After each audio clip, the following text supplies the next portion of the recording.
Cool Figure TV. Revolutionary salute. Revolutionary salute. Like, share, subscribe. Welcome to the House of Revolution. You know I'm your humble host, the Yao Ming of Revolution, and we warned them. That's what happened. They didn't heed our call about the fall of the Boule. You're gonna hear all about it. First, be sure to wipe your feet. That means hit the like button, like, share, subscribe, wipe your feet. You in the House of Revolution. Kamala Harris is getting embarrassed on the campaign trail. Plenty of blacks are standing up, real blacks, not the Greek freak, not the divine nine. Get up off your knees, shoe shining. Hey, let me just tell y'all this. I'm not trying to be petty. I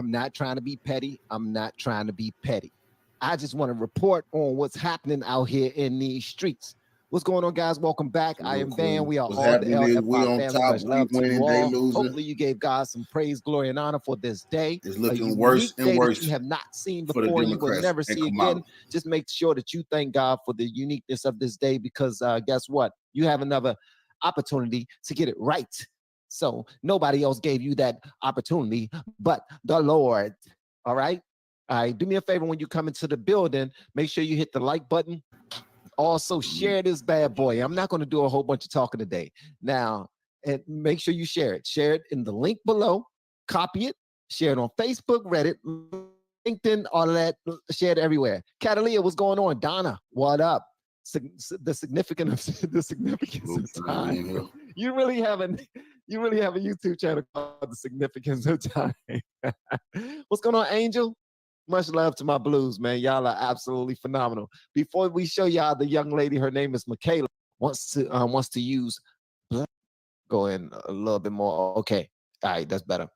And after she used this black man, she locked up thousands of black men and purposely kept the innocent ones in prison. Used a married black man named Willie Brown to advance her career. Let me see if I can go in a little bit more. Okay. All right, that's better. And after she used this black man, she locked up thousands of black men and purposely kept the innocent ones in prison. Ran for office as an Indian/South Asian, and now wants to use black men and women to win. So she's identifying as black. Yes, she is. She is identifying as black. And since she's been getting exposed as not being black, Rachel Dolezal, she hired a black female rapper named Meg Thee Stallion to convince people she's black. And shout out to Quavo as well. What a terrible person. So I want y'all to see this joint right here, and then we're gonna go ahead and check out Michaela, the young black lady who was at the Trump rally, who set it ablaze, who got the mic drop and had the crowd going crazy. So let's go ahead and jump into this, man. I'm all over the place, guys. I promise you, I'm focused. Lou, I think I saw Lou Valentino pull up. What's going on, big dog? How you doing, man? Shout out to Lou Valentino. Always good to see the brother in the building.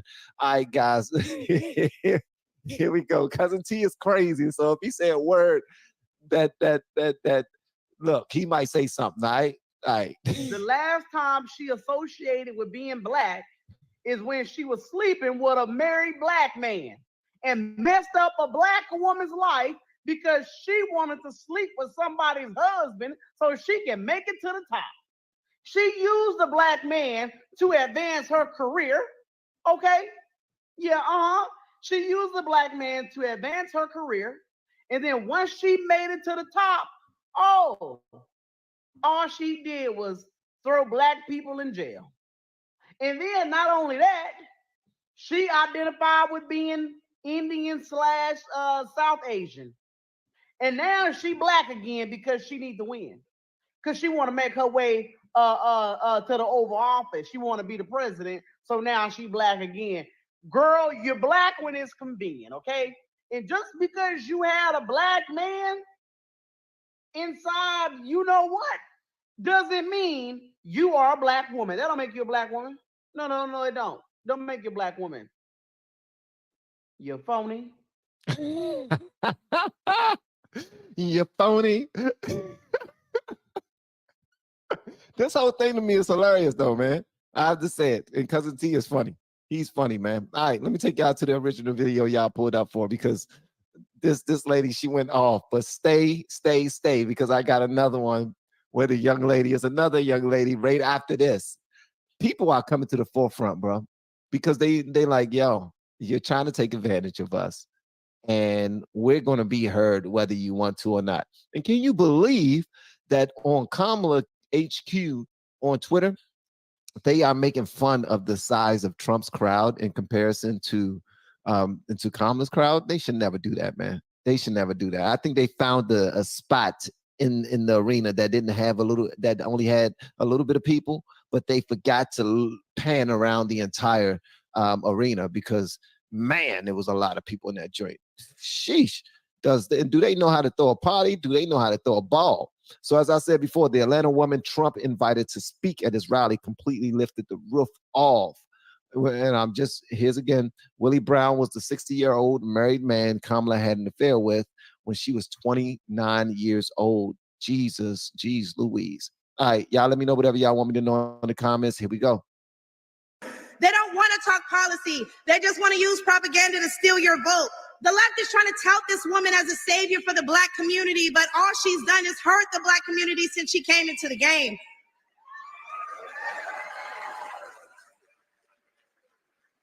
Nobody want to acknowledge that, though, because she went to a HBCU and pledged AKA. Okay, this time I'm gonna play it. I ain't gonna say anything, but yeah, I just wanted to put that out there. 2 pennies. They don't want to talk policy. They just want to use propaganda to steal your vote. The left is trying to tout this woman as a savior for the Black community, but all she's done is hurt the Black community since she came into the game.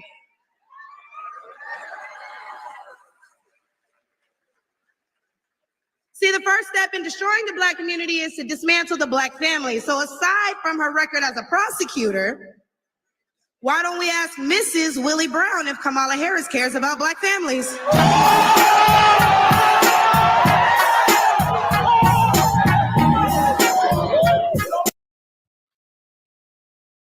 Look at their face.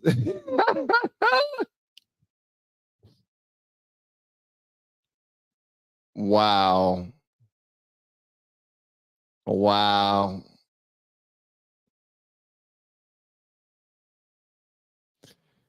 Kamala wanted this. She wanted this. All of this is fair game. She wanted this. And now it's at her doorstep. She knew it was going to come. Kamala, come on now. You knew it was coming. Wow. Hold on. I just got to play that one part over, because that right there was the mic drop of the year. She get the mic drop of the year award with that one right there. For real. That was good. I mean, Trump had a couple of them when he went to go speak at the National Association of Black Journalists. But this was a good one. One more time. Let me play this joint for the people in the back. Just for the people. I ain't even going to mess it up this time. They don't want to talk policy. They just want to use propaganda to steal your vote.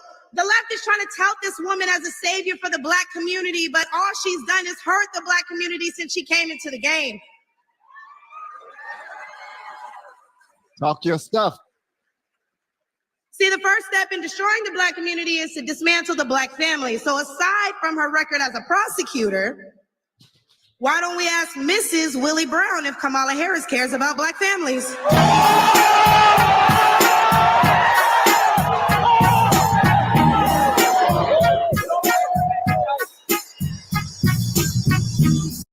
They don't want to talk policy. They just want to use propaganda to steal your vote.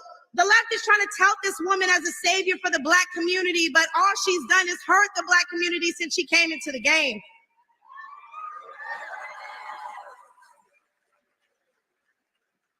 See, the first step in destroying the Black community is to dismantle the Black family. So aside from her record as a prosecutor, why don't we ask Mrs. Willie Brown if Kamala Harris cares about Black families?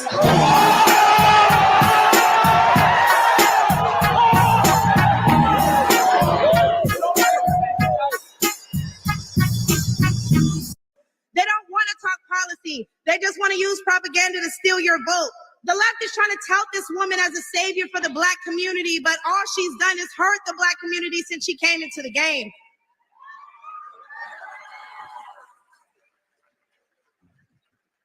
See, the first step in destroying the Black community is to dismantle the Black family. So the first step is to dismantle the Black family.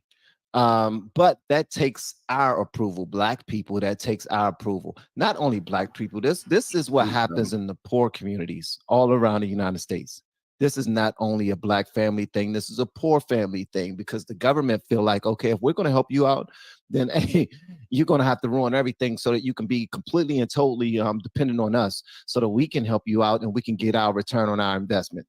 Cool. Get the man out the house. We got you. That's how it is. That's how it is. But back to Black families. What she said, that right there. Oh my gracious. Oh my gracious. Kamala, you're going to have to deal with that one. You're going to have to eat that one, Kamala. I got to just I'm going to finish this off. Aside from her record as a prosecutor, why don't we ask Mrs. Willie Brown if Kamala Harris cares about Black families? Okay. All right, so I got this one more that I want to play with you, play for you guys, because that right there was just savage. That was savage. That was crazy, man. That was nuts. For real, that was nuts. I got this one other lady. Her name is it says, this woman right here speaks the truth. We have gotten nothing but hate from the Democrats and their party. If you don't conform and vote how they want you to vote, they threaten your life. Hell no to Kamala. Man, this lady right here goes off. You might not have seen her on any other videos before, but you will see her on mine, because I want her to be platformed. Here we go. Y'all make sure y'all share this bad boy so more people can see it. All over Twitter, all over Facebook, all over LinkedIn. This video goes out to Kamala Harris. What's up, Prez? Apparently, I don't know if you really understand the logistics of what you're doing, but you are spreading hate. You're spreading hate, and it's not fair. We have the right to vote for whoever the fuck we want to vote for, Prez. That is our God-given right. People have fought and died for us to be able to vote for who we want to vote for. And for you to sit there and hire people, give them $150, knowing that America is hard up right now, and then for them to promote so much hate, you know, I'm really ready to sue your campaign, because I can't believe the hate mail and the things that I have received on social media. I mean, the emails, the threats, people knowing my address. This is unacceptable. Kamala Harris, if anything happens to me, my blood is on your hands, ma'am. And my people ain't gonna rest easy. You will be persecuted. And I'm so happy. I'm excited that people are speaking out now. I'm excited that people are speaking out. I just now came across some information of Kamala's dad. Yeah, I mentioned who Kamala's dad was. I just now did a little quick search.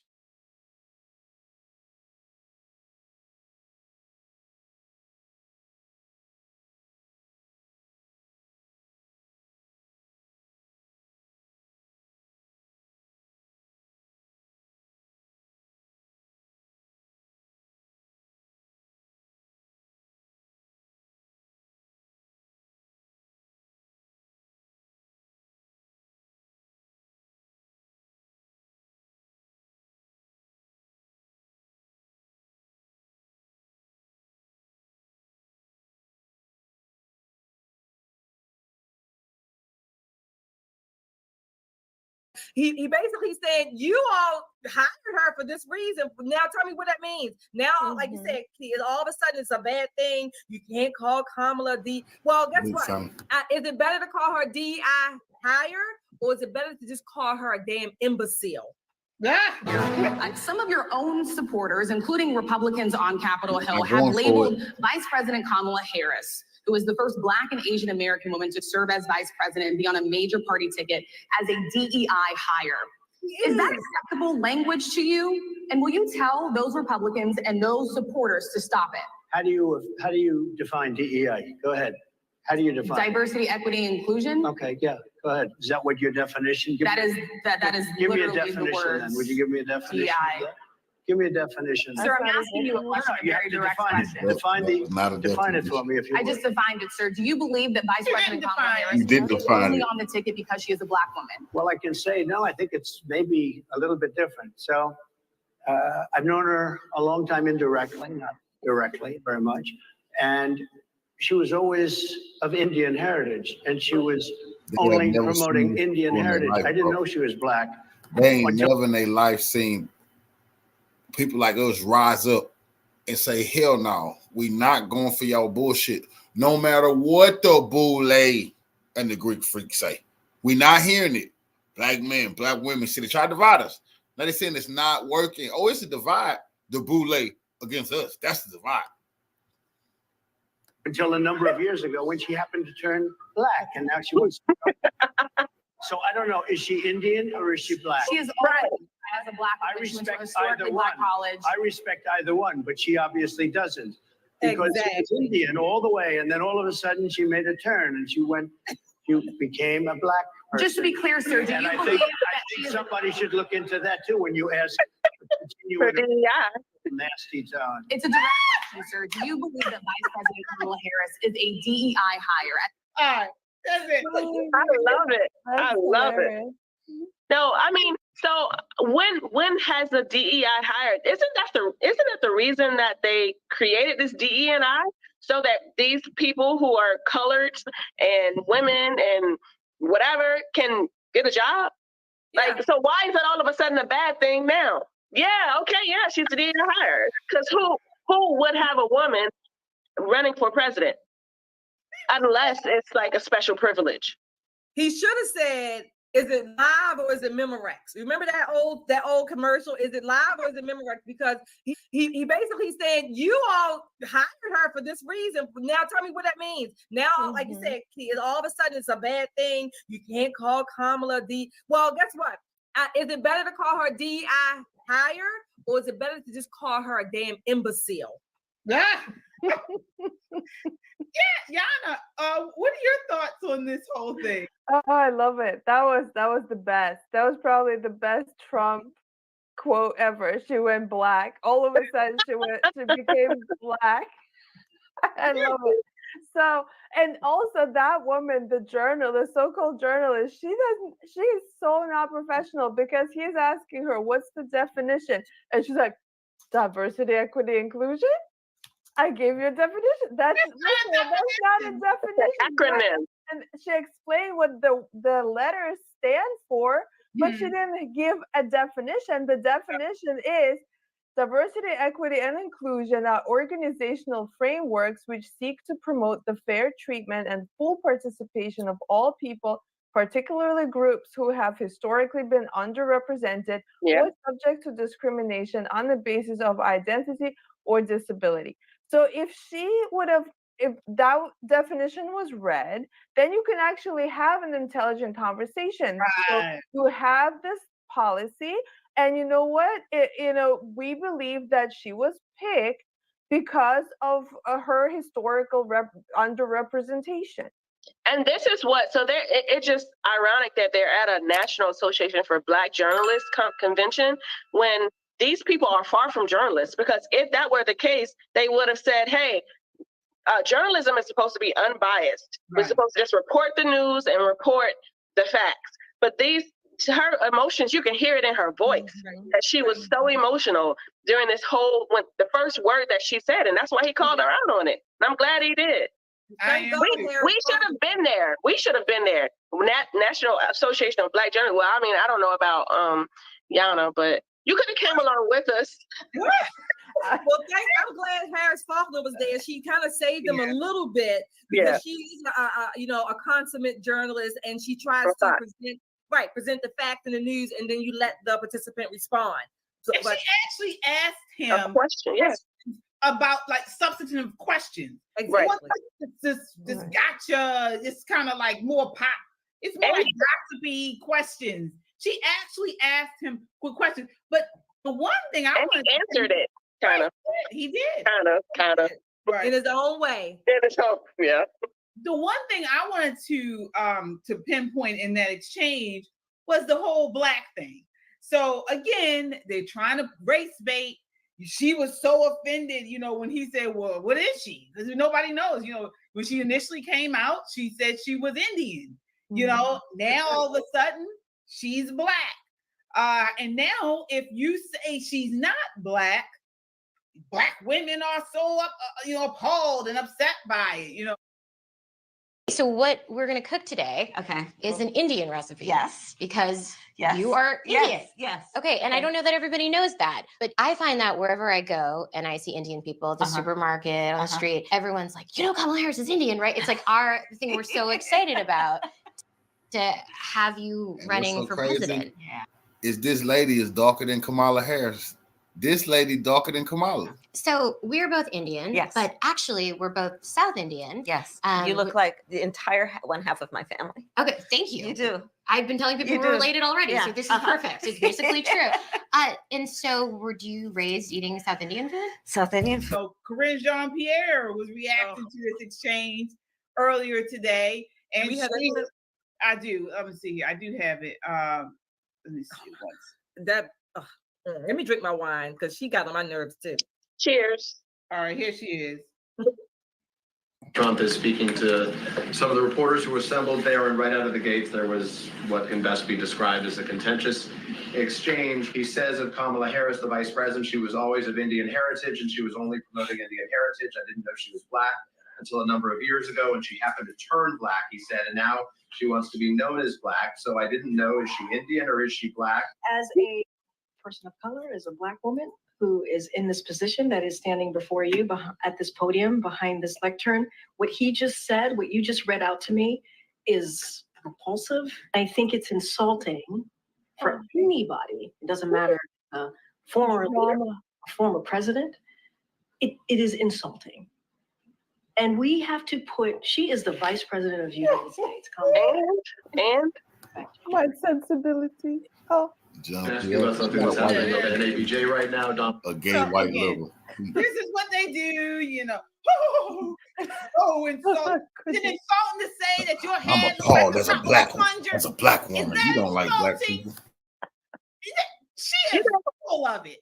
I looked into this because I was very curious to see if Kamala herself actually said that she was a black woman, and I could not find any interviews where she actually said that I'm a black woman herself.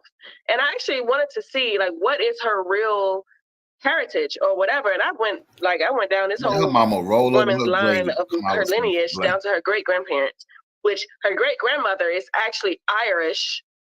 And she gloated about being from Ireland because her father or someone in her lineage started the how do you pronounce that? Anglican church in Jamaica. So her great grandmother was Irish, her great grandfather was Jamaican, but she comes from Irish descent. Like that doesn't even matter. You're right. Indian. The thing that matters is she's a lefty loony. She's a leftist loony. She comes from a Marxist descent. I looked at her heritage too. And her dad was a professor at multiple universities. Stanford. He has taught economics. He himself has said that that Karl Marx affected his thinking a lot. So his theory of economics. So this is something he has taught, this idea of equity and inclusion, and also I guess kind of equalizing the classes. He has been teaching that his entire career. He's a Marxist, Jonna. He's a Marxist. Yeah. He actually says it. And all whatever, when she spits out these things, when I hear her speak, I mean, she was a little girl and she was just absorbing all this, that what he was saying. And I can see that she has these glossy eyes and she just spits out slogans. Right. That idea about equity and how we all end up in the same place. I'm sure she's heard that since she was born. Yeah. And sorry. I mean, her mom is Indian. Her mom is from India, but also from a very privileged Indian family. Her whole family Indian family worked for the British royalty when it was still British Empire. I mean, they were employed. The Brahmin tribe. They were of the Brahmin tribe. They were from the upper class. They had money, so they could send Kamala's mom to America to study. She went to university, and she got together with Kamala's dad, who was during a civil rights movement meeting. Exactly. So they were both Marxists, and then they bred this. Mm-hmm. Keep in mind that these are the same types of people, if not the same people, who would call us, particularly KJT and myself, who would call us that we are not Black. We don't have a Black card. Just because we're on the other side. They would downplay, minimize, if you will, demean us because we don't hobnob with the left as Black people. We present or we're on the right. So they would mock us. Damn our skin color. They would say that we just not Black enough, or what it said it. Yeah. We are Black adjacent or whatever, white adjacent, whatever other terminology they want to use. So these people are fakes and frauds. They are phonies. They are liars. They will do whatever they do and whatever they say only to keep the power and maintain their positions. Right. Going back to what we were talking about her being raised, she was actually raised to be Black. I saw an interview that said that her mom, knowing because she had a tint of color to her mom raised her to be Black. And so that's how, when she says things like, oh, we celebrated Kwanzaa and those types of things, her mom instilled those things in her to make her Black. So she's kind of trans Black right now. She's not really a real Black person. She just has a hint of color and a hint of Black, and she was raised to be Black. They were those people who wanted to promote, this that equality of race. Her parents were activists as well. So obviously her mom was teaching her, all these customs and things like that. But another thing I was just thinking, the way that she tries to talk to people, like when she said, oh, I'm here in the streets, and the way that she's talking to, I guess, the regular people, and tries to kind of like pretend like she said they're one of us, or they're not one of us, things like that. She comes from like a family of a professor and a doctor. And, she is not like, don't pretend, to be this person from humble beginnings. Right. Like, just be honest. Yeah, she's not. Honest. Just be you. People love you or hate you. Just be yourself. But this is why she didn't get one single vote. She still has not gotten one single vote. This is why she got out before in the primary in 2016. She got out before her own state's primary because she knew she was going to lose that. It's a quitter. Right. Her own party did not identify with her as a candidate because she was so inauthentic. And now the media complex and the Democrats have gotten behind her because they don't got anybody else to run. So they pushing her up as best they can. And once again, she's faking it until she makes it. She's either going to fake it till she did two things well to come up. One, fake and flop. She make it, right? And the second is on her knees and on her back. So fake and flop. Yeah. Yes. Flashback. Let's take a look at how they treated President Trump before he decided to run for office. This is Donald Trump. Please welcome Donald Trump. Joining us on the phone, Donald Trump. Please welcome Donald Trump.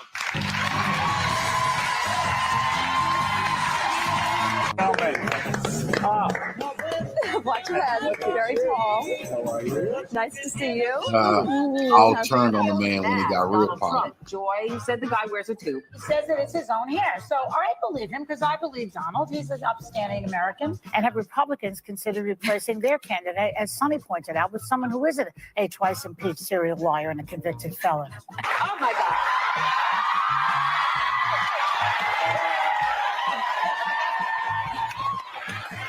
Okay, you ready? Come in. Let's check it out.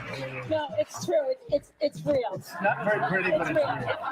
Well, we all know that Trump is a liar and a thief. You know, we know that.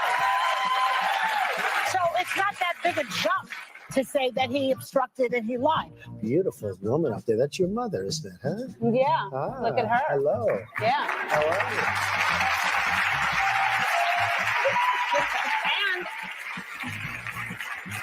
And she's available if you're interested. I'd like to offer her.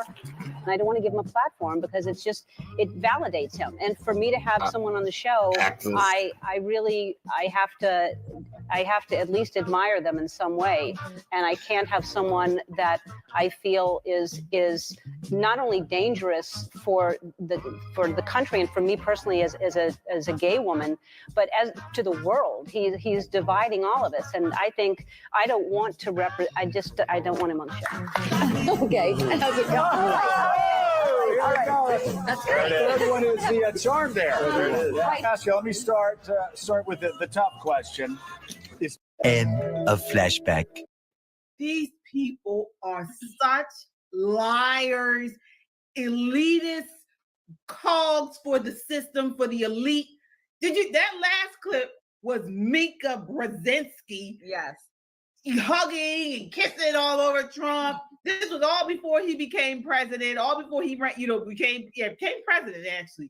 Yes. Shelley, what are your thoughts there? So when I was watching that, I thought of something Trump has said, and we probably said it in one way or another, that they're not really coming at him. They're coming at the rest of us. What they're saying about Trump now is really code word for they hate the other side. They hate what we stand for. They hate us. They hate our values. They hate our country, certainly. So they're just using Trump as the proxy. They can't come out and say, oh, I hate Republicans. Well, Hillary did. She called us deplorable. But they really can't say that because they know that they would probably lose most of their audience because much of their audience does not just live on the coast. They live all across America. So this is as much about the rest of us as it is about Trump. He has said that. Yeah.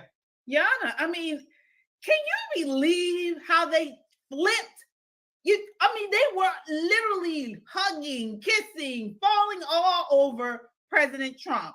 And as soon as he becomes president, as soon as he decides he's not going to follow along for Republicans and Democrats, because people forget when he was in the primary, he talked just as bad about the Republican primary candidates as he does about the leftist ones.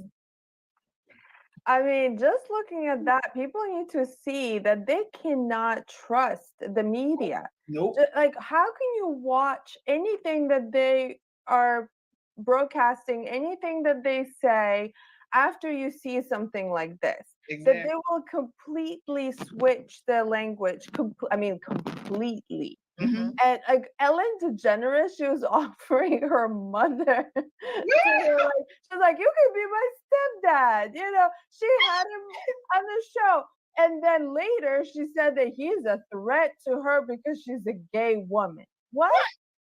Right. She was okay with him being her stepdad. Apparently he was fine before he became a Republican, before he became a candidate. So they're just liars, hypocrites. They do not say what they actually think. They're saying what they're told to say.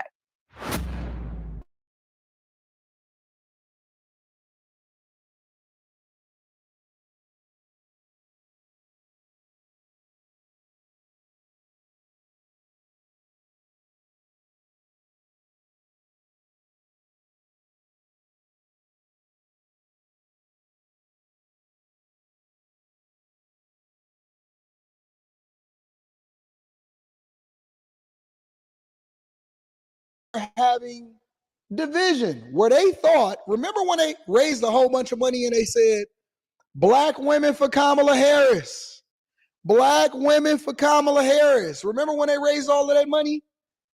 We did $100 million in less than 2 days. And I've never seen Black women more divided than I have right now. That was fake. I've never seen black women more divided than I have right now. They are eating their own, and I am loving it. I'm loving it.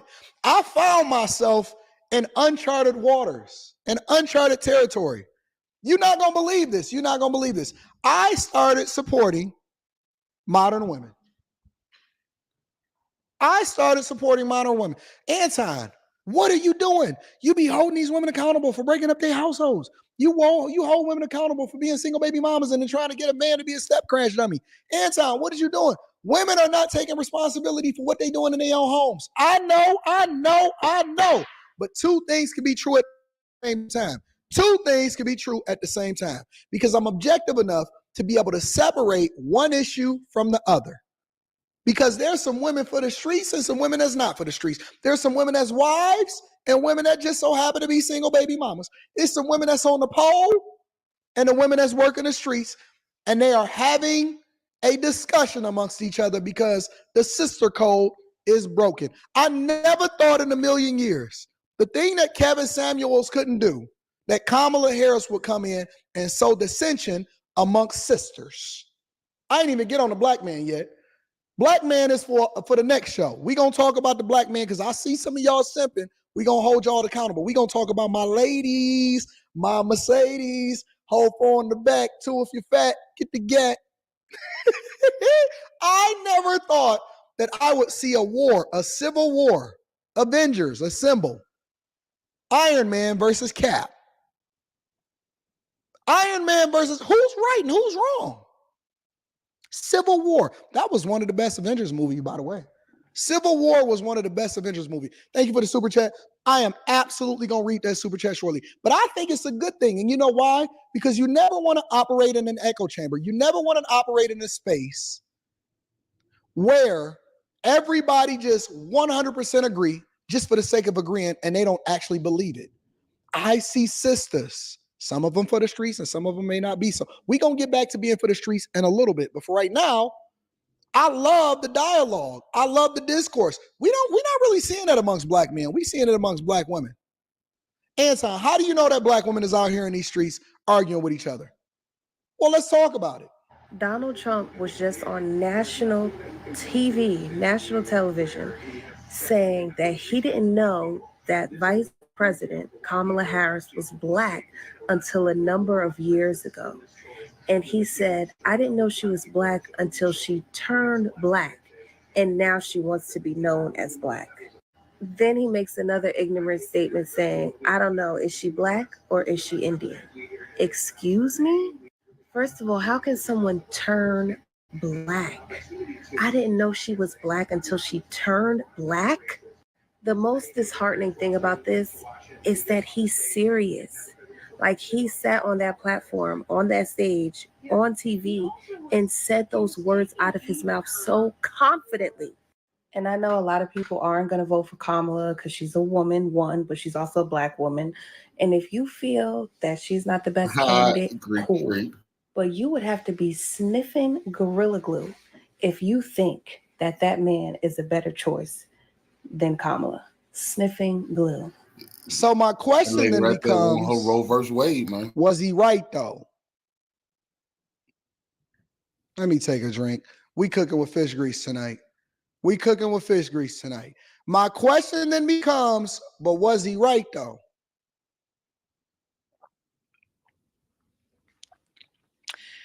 At what point did Kamala Harris, at any point, somebody send me the clip, where she says, I identify, quote unquote, as black. What I seen and what Umar Johnson brought to the front of the congregation the other week, he said, listen, she said that she ain't doing nothing for you specifically. We gonna do it for the entire group, and then you gotta get yours.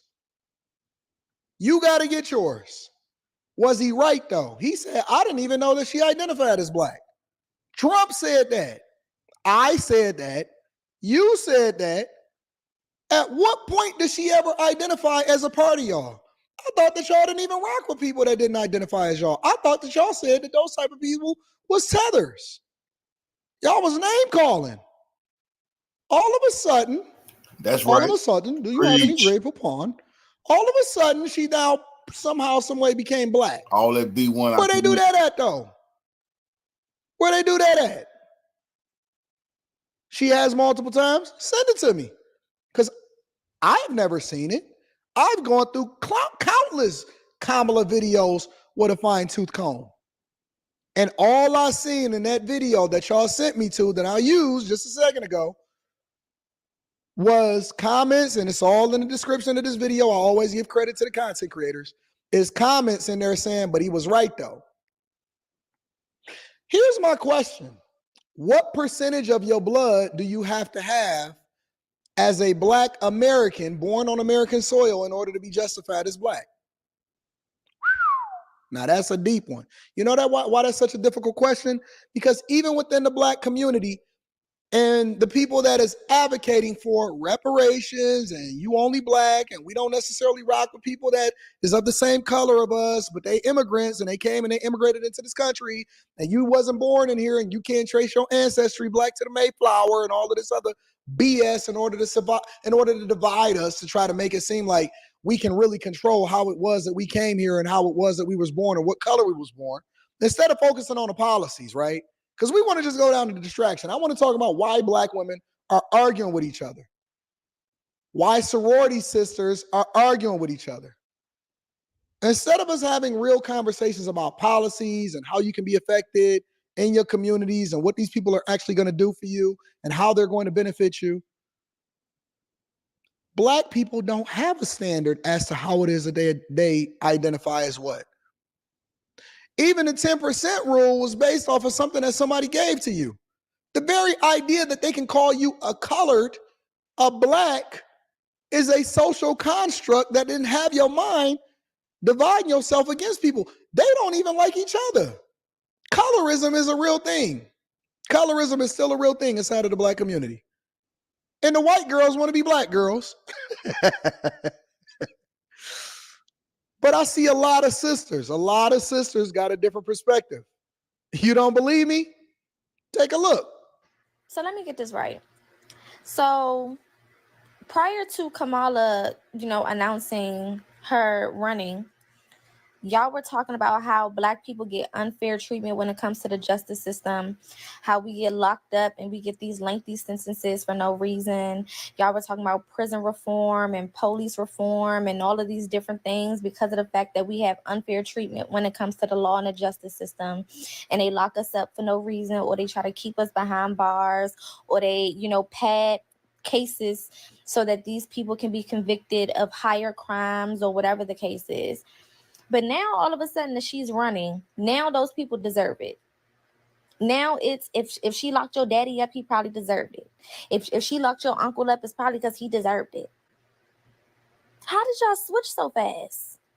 How do y'all switch so fast? It's like they literally are telling you what to think. They're telling you how to feel. You're not thinking for yourself at all. You're not standing on nothing. What we found out is we don't true thinkers. All those other individuals are doing just doing exactly and saying exactly whatever the Democrats tell them to say. I mean, it's amazing. Going along with shit they knew they were supposed to. In a spirit, they know they're not supposed to be going along with all that perversion over there, but they're going along with it because the Democrats told them to. Nothing that you felt or said prior to. You just going with whatever flow, whatever direction they point you in, you're going with that. And got the nerve to basically tell your people to kiss your ass and while doing all of that. It's so crazy to me. Like, 1 minute y'all all for prison reform and making sure that we are getting fair treatment when it comes to the justice system. And then now it's fuck all of that. Them people probably deserve to be locked up. Y'all scare me. Y'all scare me more than they do. Because y'all the same color as me. And that's even more scary. Because I can't tell you motherfuckers apart. See, the prison reform thing always been a scam. I just never seen it, until I really paid attention to it. I just did not know what they was doing. That is a scam from the pits of hell. Since they know Joe Biden and people like Kamala Harris, their policies and they're being tough on drugs. See, the Congressional Black Caucus, you got to listen to Joe Biden. The Congressional Black Caucus, Maxine Waters and them, they went to these people Went to knowing this what the CIA did. They went to these people, telling them something's got to be done. Joe Biden, so you want something done? Okay, we finna lock everybody up. They can call it anything. He smiled. 5 years. That was cleaning up your goddamn neighborhood, dumping all them drugs, then locking everybody up. You see, so then from then on, they was gonna be knowing what they was doing in our community, saying, you know, we need prison reform. They already knew who they was be locking up, so they knew who they was talking to.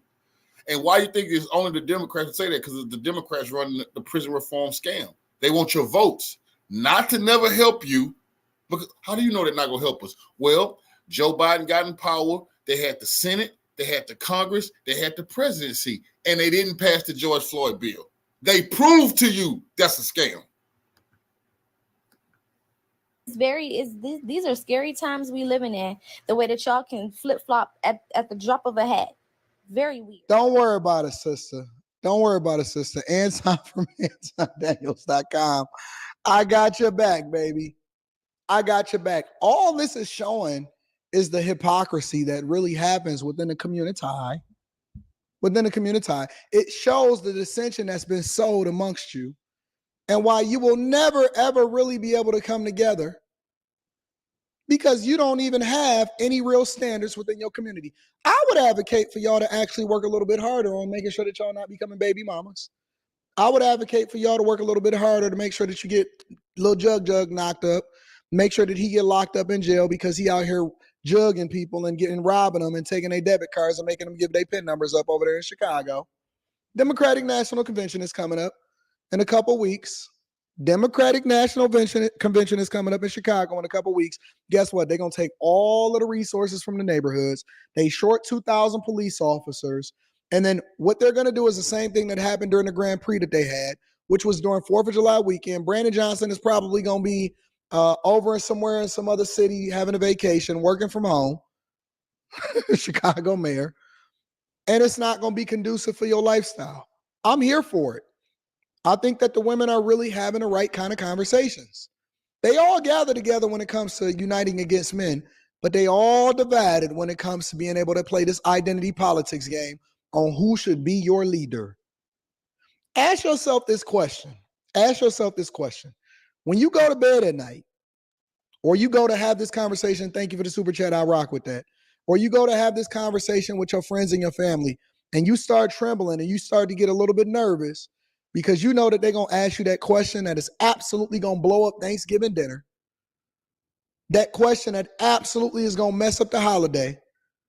And that question is, hey, is Kamala invited to the cookout? I know I'm not invited to the cookouts. I don't want to eat your hog mog anyway. I don't want to eat your diabetes in a cup anyway. I don't want to drink your Kool-Aid with all of that sugar in it anyway. I'm not interested in eating your trash food. I don't want to sit here and listen to y'all tell all of y'all stupid stories about how you was the man, homie. I don't want to hear about how cool you was in high school. Don't nobody believe you. You need more people. I'm not interested in listening to you talk about your glory days and how it is.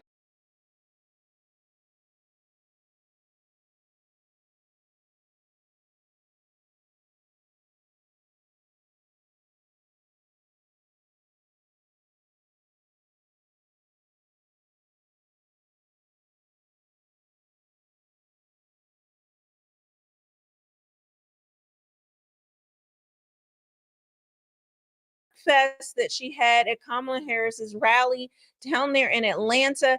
I'm going to break down what happened at this rally to you, get some of the responses in particular from the Black community and how they received it, and then her response to it, and then what people are saying about that, because it's important to understand because clearly this rally was for Black people. So it need to understand, how did the Black community receive this? Were they excited about it? Did they feel energized that this represents them? Or is it the opposite effect that it was intended to have and people are outraged at what happened? Let's get into it.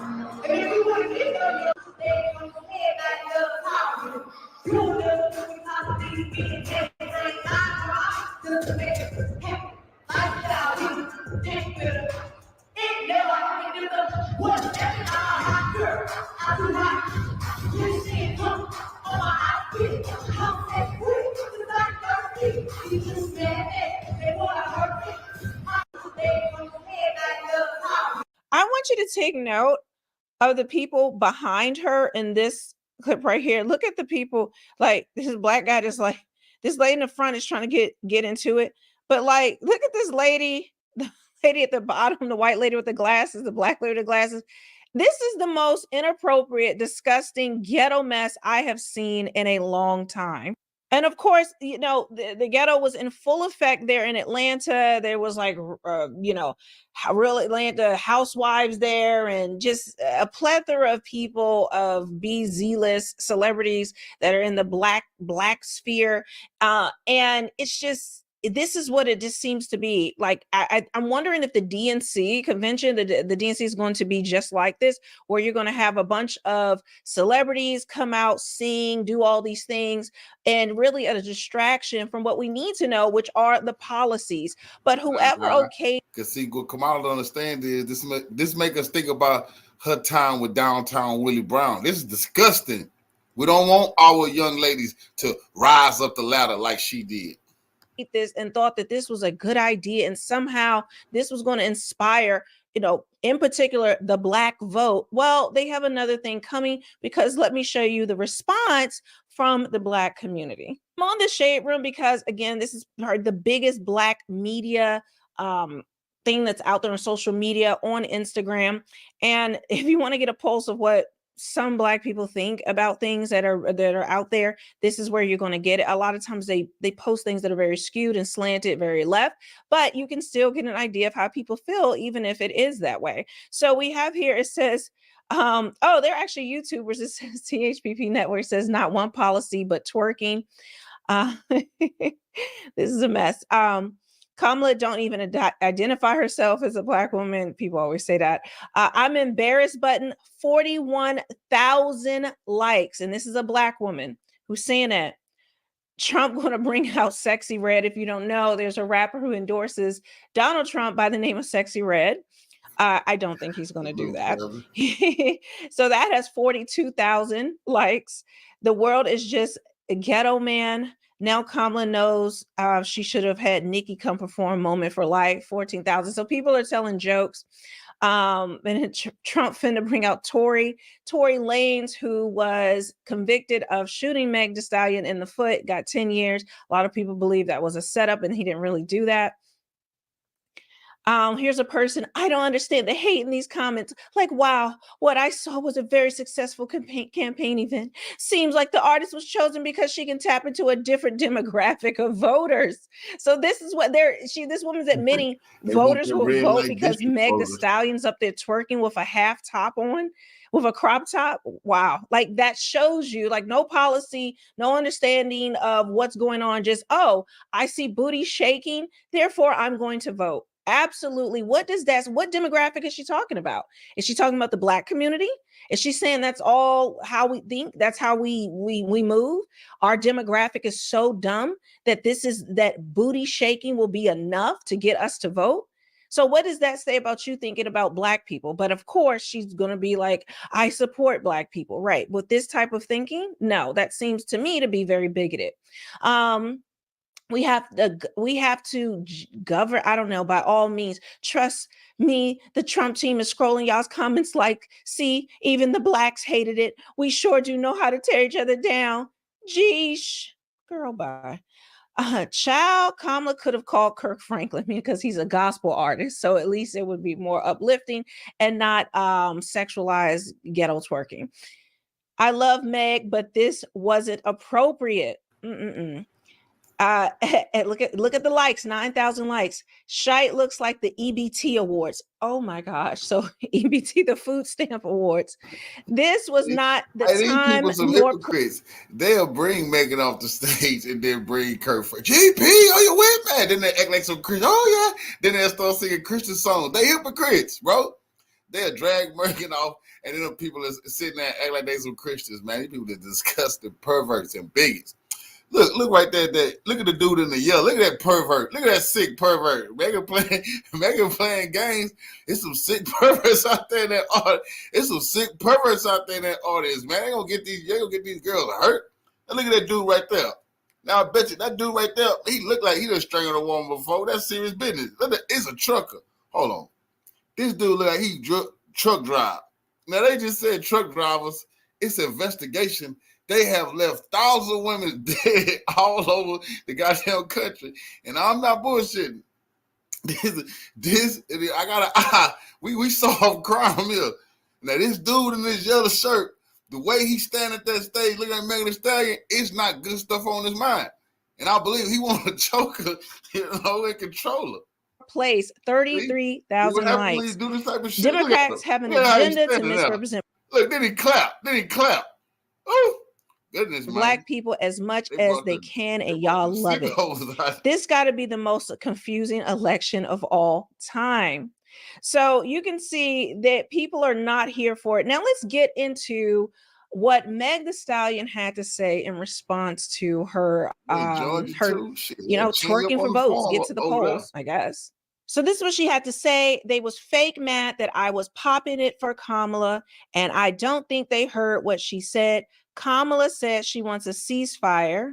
Kamala said she supports women's rights. Kamala said she's tired of the high gas prices. Kamala said I'm for people. Hotties for Harris. Oh. Hotties for Harris. That's painful. This was painful to read. Hotties for Harris. They think that's cute. It's sending me over the edge. There's a lot to unpack into this statement. They fake mad that I was popping it for Kamala, and I don't supports women's rights. See, Megan Thee Stallion up there. She want that. She want that Roe versus Wade, so she can live her lifestyle. Don't take her Roe versus Wade from her. I don't think they heard what she said. Were they supposed to pay attention to policy after you were shaking your behind? And a complete distraction. You added nothing to it. In fact, you took away. If you want this woman to win so much, you should have read the room. Nobody wants to see this. Middle America, the battleground states, is where this is going to be fought out. White middle-class Americans, they are not looking at this. Like, if she gets more of Black women to vote for her in Atlanta, who cares? The church is over, man. That's just what, she's got that demographic by and large. I told y'all, the church is over with. They threw. We're gonna go campaign at these churches. Oh yeah, y'all need to be going record at church. I need to talk to them and ask these churches how they feel about women's rights. And you need to ask the pastor with everybody there and go live too. I'll show y'all how it's done. How do you feel about women's rights, pastor? Ask them. And who we vote for? Let them sit right on Sunday, so you can see what type of hypocrites we dealing with here. A woman's right. What? Pastor? I didn't know that's what y'all teaching that here. Roe versus Wade. These people some hypocrites. And then they don't know the difference between a man and a woman. We not getting past that. We gonna stick right to that subject with the Black church. Y'all ain't getting away with this, Greek freaks. Boule. This added nothing to her campaign, but I guess this is what they mean where, securing the Black vote. Like Joe Biden said he would just, at the end of his campaign, that he would just go around and just walk around the ghetto, except for, recently he hasn't been able to because, Black people live there. It's just unsafe now to go where Black people live, implying that all Black people live in the ghetto. This type of pandering is going to continue, but let's see what people have to say in response. Maybe there's a lot of people defending her and feel this way, that it is fake, that they're fake mad that this all happened. This is another Black Instagram account where you'll see a lot of, Black news. And it says, called Spiritual Word, it says, this response is also embarrassing. Get a publicist next. Notice these are Black people. 1,900 likes. And again, this is a smaller site, so you're not going to have as many likes. You should have debuted a new song about freedom and women's rights. Okay, what? Like some freedom. Slave song? Like, I don't understand. Freedom from what? Where we're in chains? Freedom. Like this whole thing that we need freedom. What freedoms do women not have right now, other than the freedom that has been sent back to the States to have an abortion? And let me just get this out here. This fever dream that somehow Kamala Harris can change the reproductive rights and sign something into law and do something. She cannot. There's nothing that can be done other than trying to change the Supreme Court and go through a vote and do all this reproductive. See, this is when we got to start talking about our culture. When they want to talk about the culture, Black people, let's talk about it. Because in our culture, we do not talk about woman's reproductive rights. Are you kidding me? That sounds like genocide That's a very taboo topic in our community, as it should be. All the hell we've been through, we don't need less soldiers, we need more. We don't need less people, we need more. And then whenever you say that, they say, well, what about women, rape and incest? They're always going to get to the most disgusting of disgust. So how would you think about that? We're going to deal with that how we've always dealt with that. It ain't just started being no rape or no incest. We're going to deal with that how we've always dealt with that. But we knew what you're talking about is not from our culture. And we don't agree with that culturally. We got to let them know that. So when they bring up a woman's right to choose, y'all hold that topic in your genocidal culture. Because they come from a culture, y'all don't understand. Greece, they all go back to Greece. They all think about Greece in school, Greece or Rome. It was a time when they used to kill every child. They used to keep a few women, then they just say the men because they were soldiers. Only a few women. Y'all don't know about those times when they killed those women. They didn't need them because they couldn't walk. They could cook. They could use them as sexual servants, things of that nature. Rather than that, they kill them. You see, when you talk about a woman's right, we always gave women rights. What the hell are they talking about? That's our culture. Their culture, not so much. You gotta watch these people, man. All this stuff, which is going to be the next 100-year battle they're going to wage and try to just campaign on that while never getting anything done because DC doesn't get anything done.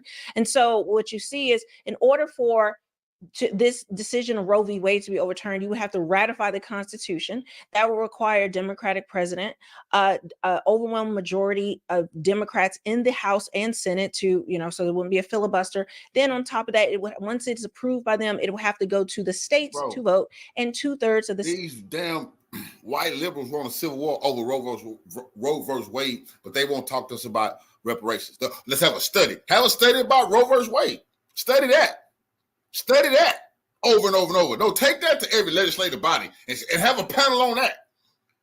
But they want to have a civil war, shut this country down over Roe versus Wade. This is the crazy shit. Then you have black people lined up over there with them, ready for civil war, ready to go all out battle, bring the country to an end, world to an end over Roe versus Wade. But we can't get that same energy with something that means everything to us. This is why it's just disgusting. It's just sickening. But like the good book say, I come to separate the father from the son, the mother from the daughter, sister from brother. See, so you understand, it's gonna be some separation if you believe in any of the teachings. If you don't, that's on you. But if you do, so don't feel so sad about even people in your family. What? We all can't go. We getting old. We can't sit here and battle your own people forever. They bringing down your spirit, weighing on you, trying to fuck you up. If you let any Democrat, trick you in the that type of perversion, so you can't instead of debating them. That's a waste of time. People are like, let's hear both sides of the debate. Are you fucking crazy? Are you crazy? They're trying to catch you down and out and then pervert your mind. Just think about that. What can you convince me that a man could be a woman and a woman could be a man? What type of debate is that? How can I lose? No, it's not for you to lose. It's around you.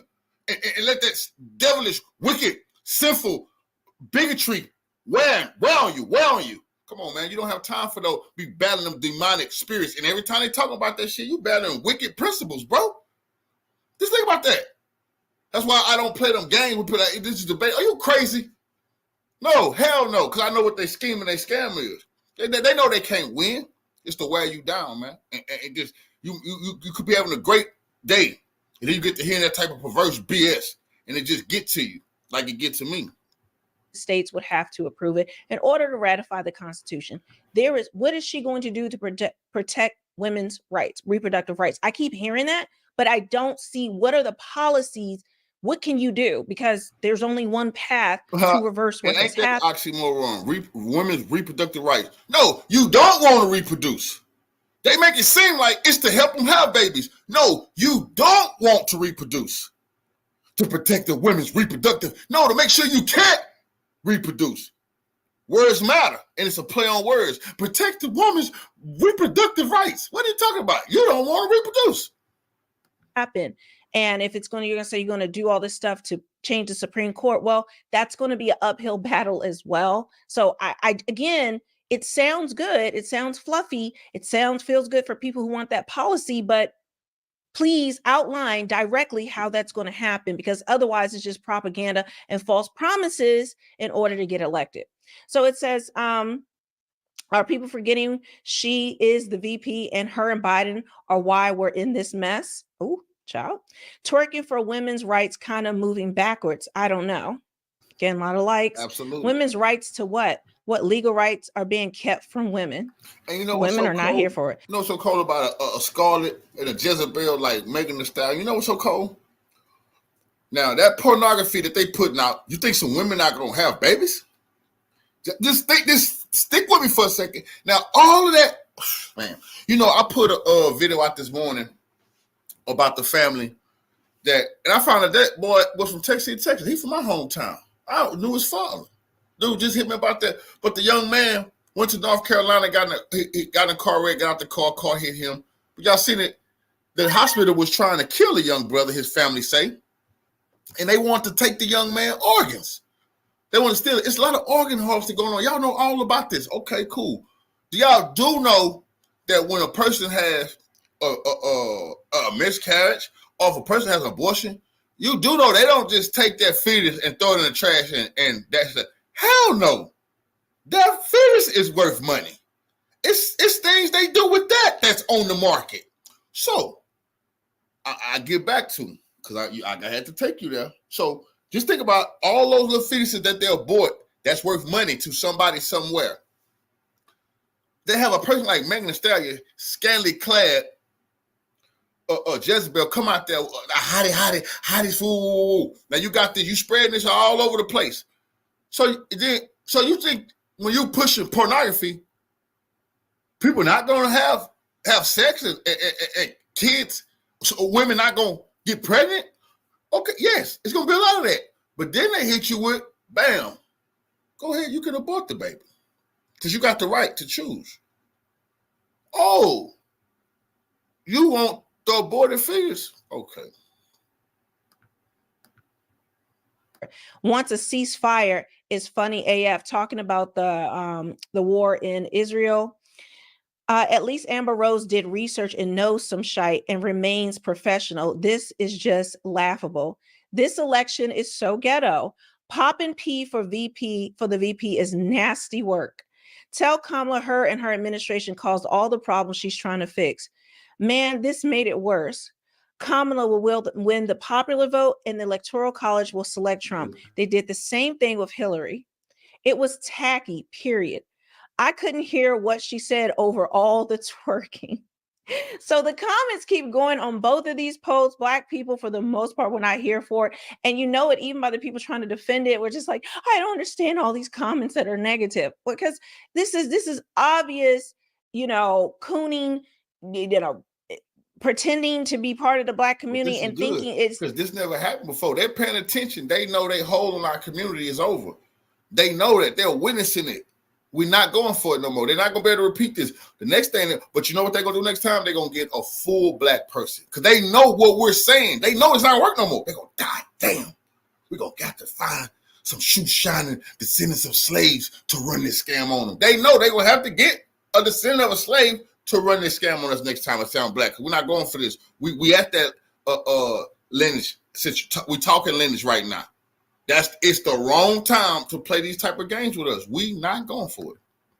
It's degrading to think that this is enough for Black people to vote. It is absolutely outrageous. It reminds me of a video they did where they had strippers in Atlanta. I'm not going to play this video now. I may do a reaction to it again because they may do it again, where it was basically stroll to the polls and strippers were on stripper poles. Shake that booty to the pole. Shake that booty to the pole. But the same thing, man. Same bullshit. Juvie pulled. When Juvie take, girl, you looking good. Won't you vax that thing up? We're not going to never let Juvenile forget that he told us it's time to vax that thing up. What the fuck are you talking about, Juvenile? Push that jab, man. But he used that's Democratic BS. Speaking to trying to get our children to think it's cool to take that jab. That's BS. using his popularity to push that poison on our people. Is Donald Trump a racist? I'm gonna be honest with you.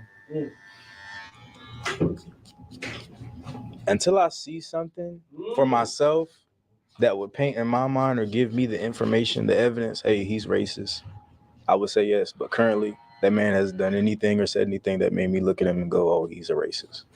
If you ask social media, is he a racist? Is it a little more clean? Oh, yeah, it's clean cut. Yeah. What's happening over there? It has been painted in the media for him, because they take sound bites of him, they take his speeches, and they can turn them into him targeting one specific type of race in a sense like that. But like him, unless there's a defining image of him being racist, then he's racist to me. I'm going to be brutally honest. I work for this man. I work for the Trump Park condominium. I did private security for him. And if you actually work for this man, you will see he has one of the most diverse companies you can work for. I'm talking about from Polish to Dominican to Russian, you name it, they work for him. And he treats them all well. He treated me like a king. I've been around this man, and he's always been good. I've watched him in New York City. Every rapper in New York City has mentioned this man for a reason, because he does do things in the community. It's funny you say if that. you pay attention to his presidency, he did do stuff for historical black colleges and inner city, things like that. So this is what I tell people, get to know the person first. Do your homework, Several days later. Last week, before Trump appeared at the NABJ, Joel D., a Harrisburg, Pennsylvania CBS network anchor, went to a central Pennsylvania barber shop seeking some candid conversation. Among the revelations, that some of the black men that he interviewed did not regard Harris as black. Is Kamala going to make you a little more likely or less likely to vote Democrat? Hold on, first, Ray, hold on, Ray. Is Kamala black? Yes or no? I'm going to let her speak on that. But to me, no. Oh, is Kamala black? Yes or no? I share that same view. Wow, is Kamala black? Yes or no? I heard she's half black and half Asian. When I played that audio on my Sirius XM radio program on Thursday, many callers who self-identified as African-American were quick to tell me that those men were the exception, not the rule. Some described them as low information voters, no different than you'd find among whites. You see what they just did? You see what they just did? Since they aired it, now he's saying, well, guess what? People telling me those were fun. There was just a few people. That ain't how the black community really feeling. Come on, man. This is called propaganda. We're not informed, y'all. We don't really understand the information. Is outperforming other Republican presidential candidates for the black vote. Recent polling by the New York Times and Siena shows him capturing 23% of the black vote. Compare that to the last GOP nominee, Mitt Romney, who in 2012 received only 6% of the black vote. Now, 23%. They had been said a long time ago, if he got anywhere near 20, he was going to easily win the election. Against Barack Obama. Boy, I gotta tell you guys, this clip that I'm about to show you guys is absolutely amazing. I love this clip, okay? It's one of my favorite clips because as you guys saw at the beginning of this video, Michael Smerconish, the CNN propagandist, was triggered by this interview that CBS did in this black barbershop where you have black people say that, hey, I'm not sure if Kamala is black, or just flat out to say that, hey, I don't think that Kamala is black. Now, this was before Trump went to the black. This is what black people are saying who not part of a fraternity or sorority. So they all on code. You see that we gotta watch this code, man. No more of that code stuff with motherfuckers who is Greek freaks. That's just real talk. I'm trying to tell y'all, because they'll stab you in the back real quick because you not in. You ain't pledged what they pledged. They all on code. Yeah, she black. She black. And I'll be damned. It's like everybody said before this, they would have easily called her a tether. They would have never let herself tie herself to us, but they did when they was told to. journalist conference and told the black propagandist that he doesn't believe that Kamala is black, or he didn't know that Kamala was black until she started to run for president. So again, this was before Trump said that, okay? And again, this triggered that CNN host to the point where he said that some of his listeners on his radio show, when he played that clip, they claimed that, hey, well, these people... Man, they can't go in no real barbershop. They're going to have to see, the next thing they're going to do, they're going to set up a fake barbershop because he fucked up. You can't go in no real barbershop, bro, and you're going to get real questions because this is what people saying in the hood. Represent the minority of people in our community and that they are low information voters. However, if you actually watch the whole interview or a significant portion of the interview like I did, you can see that these voters, these black men, are not low information voters. Financial transactions. Yo, Ray, you listen, Ray, you from the hood though. Yep. So your perspective is, did your political perspective shift because you're in a different income bracket than you were when you were a kid? Because a lot of that time that happens. You know what I mean? You start off as a Democrat because you're told as a brown skinned person to be a Democrat. But then all of a sudden you start putting money in your pocket. You know what I mean? Yeah. Walking around with the Yankee fitted, you know what I mean? I grew up in a liberal city, liberal household. Like that was like, I always say we've been indoctrinated. Yeah. And and that was several generations of my family. And as I went into the military, college, had kids, became a business owner, my viewpoints completely changed. I'm more in the middle now, if anything. And I see things completely different than when I did when I was at 18, 25, 30, 35. I'm 45 now. Do you think Democrats take your vote for granted? Yes, they do. I obviously feel that way because I've heard things, seen things, and experienced things through all these political races since I was 18, where they play the brown and black card very heavy all the time. And they try to get things to shift and move with things that are unimportant. You know, like I've seen like when they, you know, all the Democrats that wore all the African wardrobe, it was the incorrect wardrobe. Like you didn't even ask questions. I think I remember that. Yeah, Did Pelosi do that too? Yeah, I think everybody was Pelosi. Yeah, and it's like you didn't even do your homework. Huh. But on the same respect, do you think Republicans have reached out to try to capture the black vote or the Latino vote at all? I would say more recently, yes. In the past, no. More recently, yes. I can see that. But in the past, no. That's your take. What's going on over there when it comes to Democrats maybe taking it off for granted? Crazy to me that people who have served this country, like me, cannot have a place to stay, cannot get this help, the same kind of resources. It's crazy. That's where a lot of frustration comes in. That's what I hear most of. I hear a lot of stuff like that as far as benefits being given to an undocumented person over like an American. You know what I mean? Yeah. That's when I start hearing people be like, okay, hold on, that does bother me. So not only we have people coming into country and we're taking money and pumping it into people coming into this country, but we're also pumping money into other countries, but we're not taking care of the people here. What's going on in Ukraine is crazy. It's crazy. But they're giving so much money over there, man. But you don't have money to help billions of dollars. And me and my wife just came back from LA, man, where I'm telling you right now, I've never seen more homeless people in Los Angeles in my life, though. And there's zero money going to them. Well, you know what I mean? There is, but it's like how to do it and how to do it fairly, and all that is vicious. Yes. International politics, like you're into it. I want to know if you're into it. 18, are you into international politics with Ukraine, Gaza? The moment that like Putin like invades, I'm like, what is going on? What's going on? Yeah. Because like in my time, we've been close to like, what's going to happen here? Is it going to escalate? Is it going to get higher? With North Korea, that was a whole situation that happened. That was a whole thing. But like with Ukraine, it's like we pledge to help them, and sometimes we do, but we also have to think about what's happening here, and also the amount of stuff that we're giving away. Are you worried about anybody overseas? Do you worried about Russia coming over here? You worried about North Korea doing anything? You worried about any of these countries with the hostility towards Americans? Are you worried about the shores being invaded by anybody? Not much, no. Yeah. So clearly these are not low information voters. Okay. You know what a low information voter is? A low information voter is somebody that is voting for somebody simply because they believe that they are a black woman, right? Somebody that votes for somebody strictly based off identity politics, which is a vast majority of people supporting Kamala Harris, because Kamala Harris does not have any policy positions, right? There are no policies on her website. And that doesn't mean that these guys are Trump voters, but it just means that at the very least, they're not voting for somebody based off identity politics, okay? Because they believe that the person is black or because they are a woman or whatever.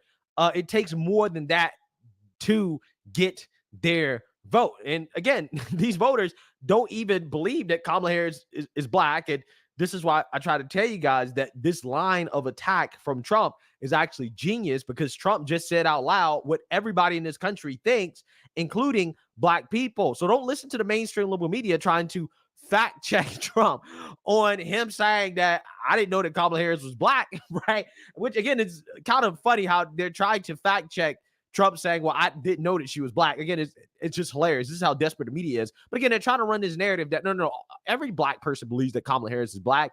And that's a settled question. Trump is just being racist. And it's like, bro, when you actually look into it, there's no proof and evidence that Kamala Harris is even half black, right? I think at most, at best, Kamala Harris is 25% black.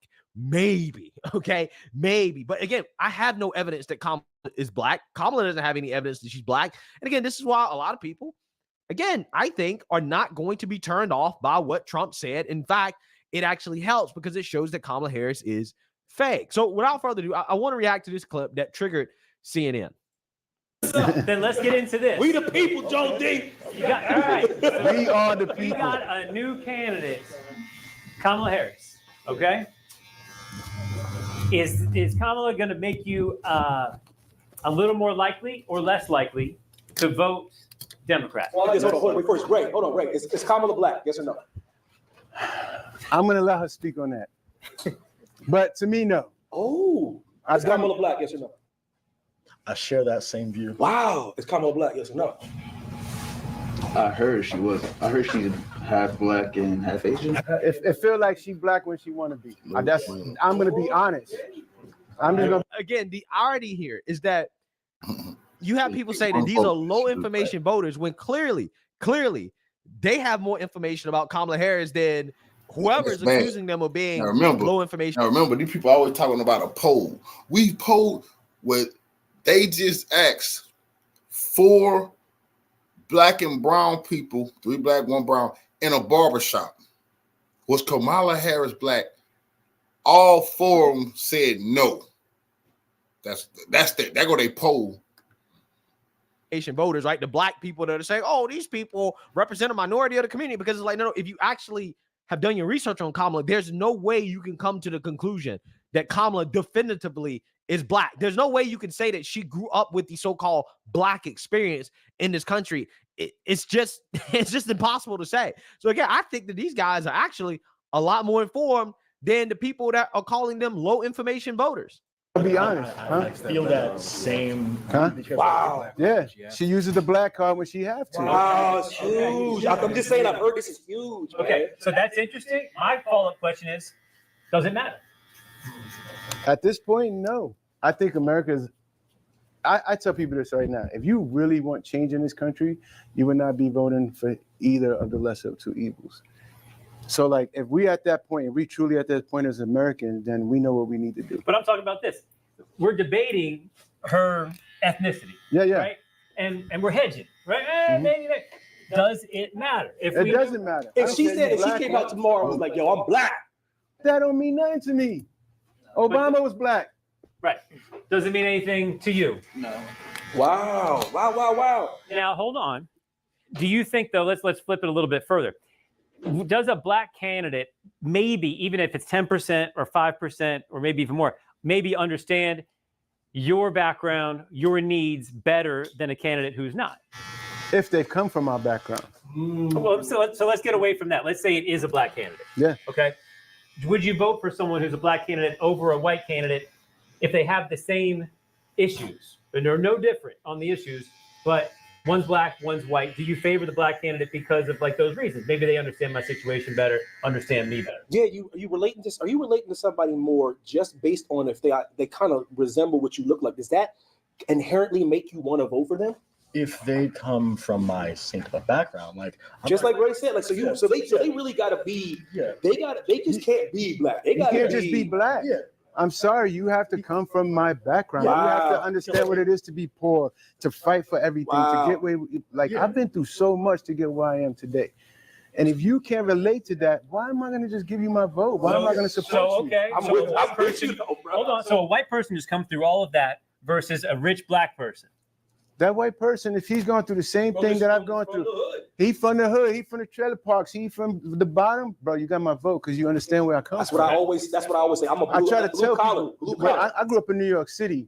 There was no color in the hood. Right. Right. Where I grew up, we didn't discuss it. It wasn't. It was never talked about. It wasn't a thing. I mean, and that may be a generational thing. Yeah. Wow. Fascinating, right? Very fascinating. So basically, what these individuals are saying is that if you're going to play the identity politics game, then you actually have to have somebody that is authentic, that is from the same place that I'm from, if you want me to resonate with them based off identity, which again is a fascinating observation. It really is. I mean, these guys basically said that, yeah, if it's a white guy and I feel like I resonate with them more in regards to where they're from and their upbringing and what they went through, then I'm going to vote for them over a black person, even though they're the same, right? In regards to everything else. Amazing. Absolutely amazing. Again, these are black men saying this. Now, again, that doesn't mean that they are voting for Trump. In fact, I want to give you guys a spoiler alert here.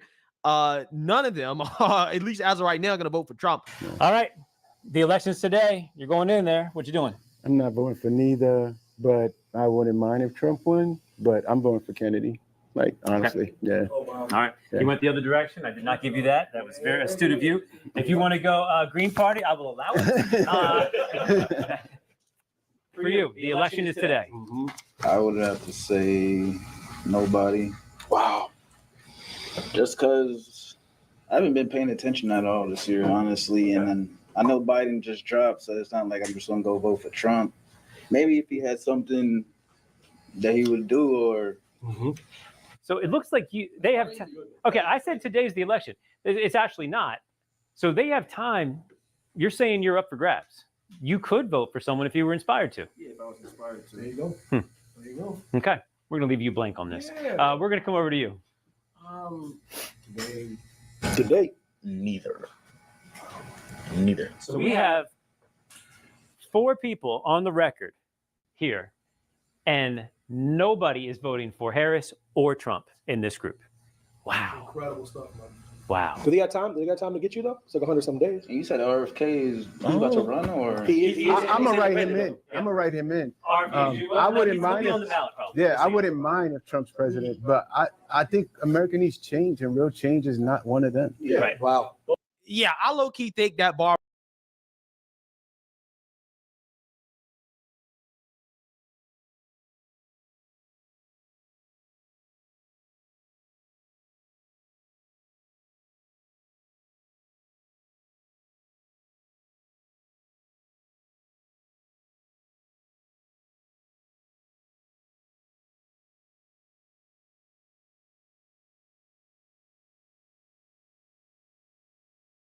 They don't know nothing about nothing. They don't really understand how hard it is just to live a day-to-day life. When we speak, they don't listen.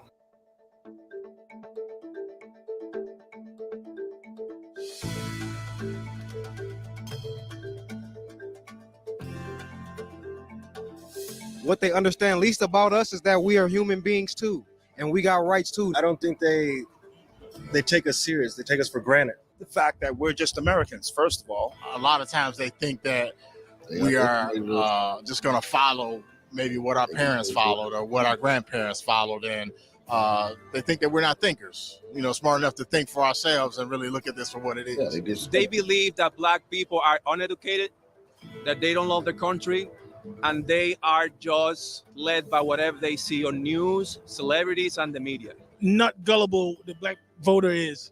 They're underestimating the black voter. They're putting us in a box, and they think we won't deviate from the norm. They don't come to the hood and see what's going on in the hood, so they'll never know what's going on in the hood. They don't have black voters if they don't have any broke black voters. They can't buy That's a us. fact. You know, the black vote has long stood with the Democratic Party for long, and I feel like they have taken that for granted, and they haven't done much with it. And black men are entrepreneurial. Black men are responsible. Black men want to take care of their family. Black men are competent. Black men are able, and we can't be bought with socialist agendas. We are smart and we're able. We trying to get up out of here, take care of our people, get rich, feed the wealth, you feel me, and make it somewhere. They don't know that. Never put people in a box. That's what the Democrats don't understand about black people. They're smart, intelligent, and will think for themselves. They think that we're all broke. They think that we need handouts. And it's just not like that. We're hardworking people. We're just normal people. We're not special because we're black. No person is special because of their race. We're just normal people, and that's it. And you don't have to treat us like we're a brand new creature, okay? Trying to make me think that I deserve more than somebody else. I've been mistreated more than others. No, we're just normal people, and we live normally in society. That's it. They literally underestimate the zeal of the people to get successful in this country. It doesn't matter how they look. It doesn't matter where they come from. Everybody wants to succeed. They want a chance at that American future. And they at least understand that because they think that somehow they can associate that only with their party. But people are looking for success wherever they can find it. And if the conservative movement shows them that that's where they're going to find that success, then guess where they're going to go?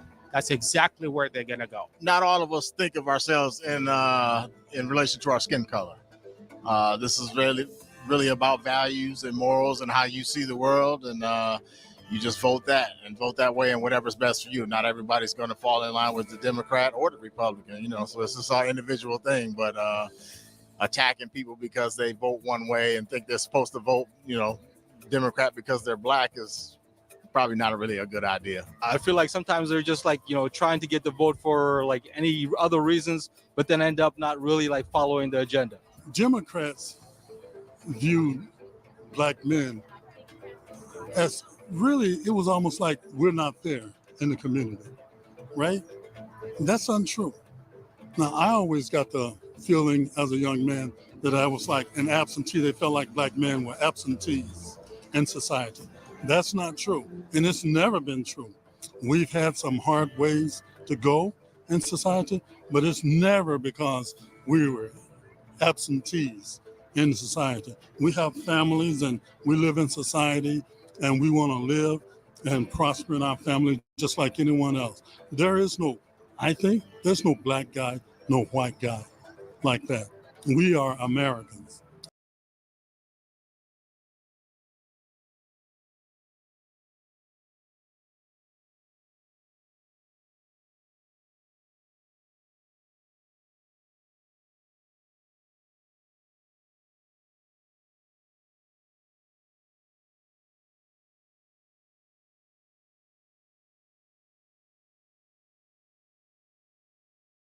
When someone who has a place in black community, right, that there are people that look up to you and respect you and revere you. Yeah.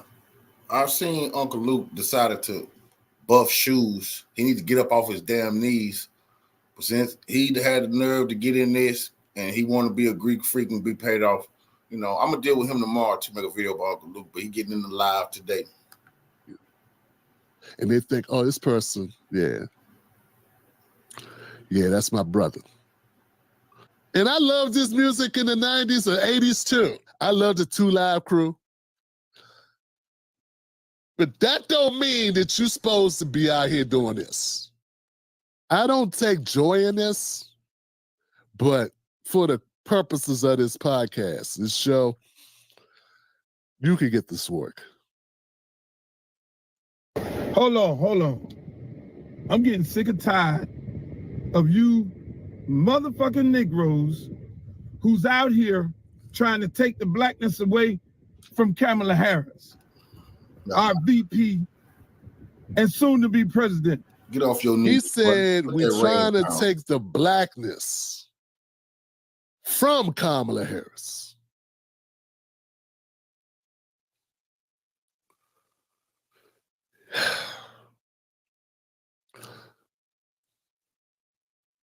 Luke, Mr. Campbell, if someone is truly black, you can never take their blackness.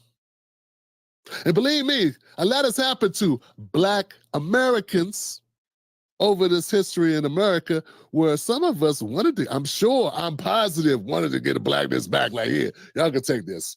I'll pick it up in 2062. Y'all go ahead and take this blackness. Can I go ahead and get the beige color for 200? Maybe I'll be from Puerto Rico, like a Sichuan, a Schoonin, what's the name? What's Sonny Hostin's real name? A Sushian, Hostin. She go by Sonny. She made that up because a Sichuan is not black enough, so we got to go with Sushan. But you don't want to take a blackness from her. Yeah, Luke, no one can take blackness from you. And no one can give it to you either. Only way it's given is through birth.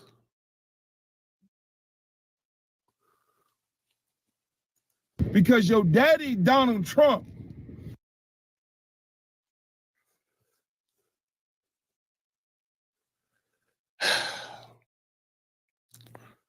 Yeah, he thinks anybody who doesn't believe that Kamala is a black American, that they're shoving in our face. I mean, remember, guys, the only reason why people take fake, at least for me, let me speak for myself. The only reason why I make Kamala's ethnicity an issue because now we're gonna so many Kamala. Now we're gonna check Luke's background. Hey, he on the list. We're gonna check your background. Keep opening their mouth. We checking all these people backgrounds who've been coming after us all these years. We never knew why. We're gonna see where they daddy, the mama goddamn from. Kamala fans are saying you should vote for her because she's black. No. And that's the reason why people push back on it, because she ain't black. American. She's not a black American. Stop telling me I got to vote for her. First of all, I don't have to vote for anybody because they're black American or not. But stop using that as a reason to vote for someone. That's stupid. And no, dumb. I forget. Black is not a wardrobe you pick up, put on, and take off whenever you feel like it. That's disgusting. I don't want little girls thinking that if somebody can just put it on, take it off. No, you precious baby.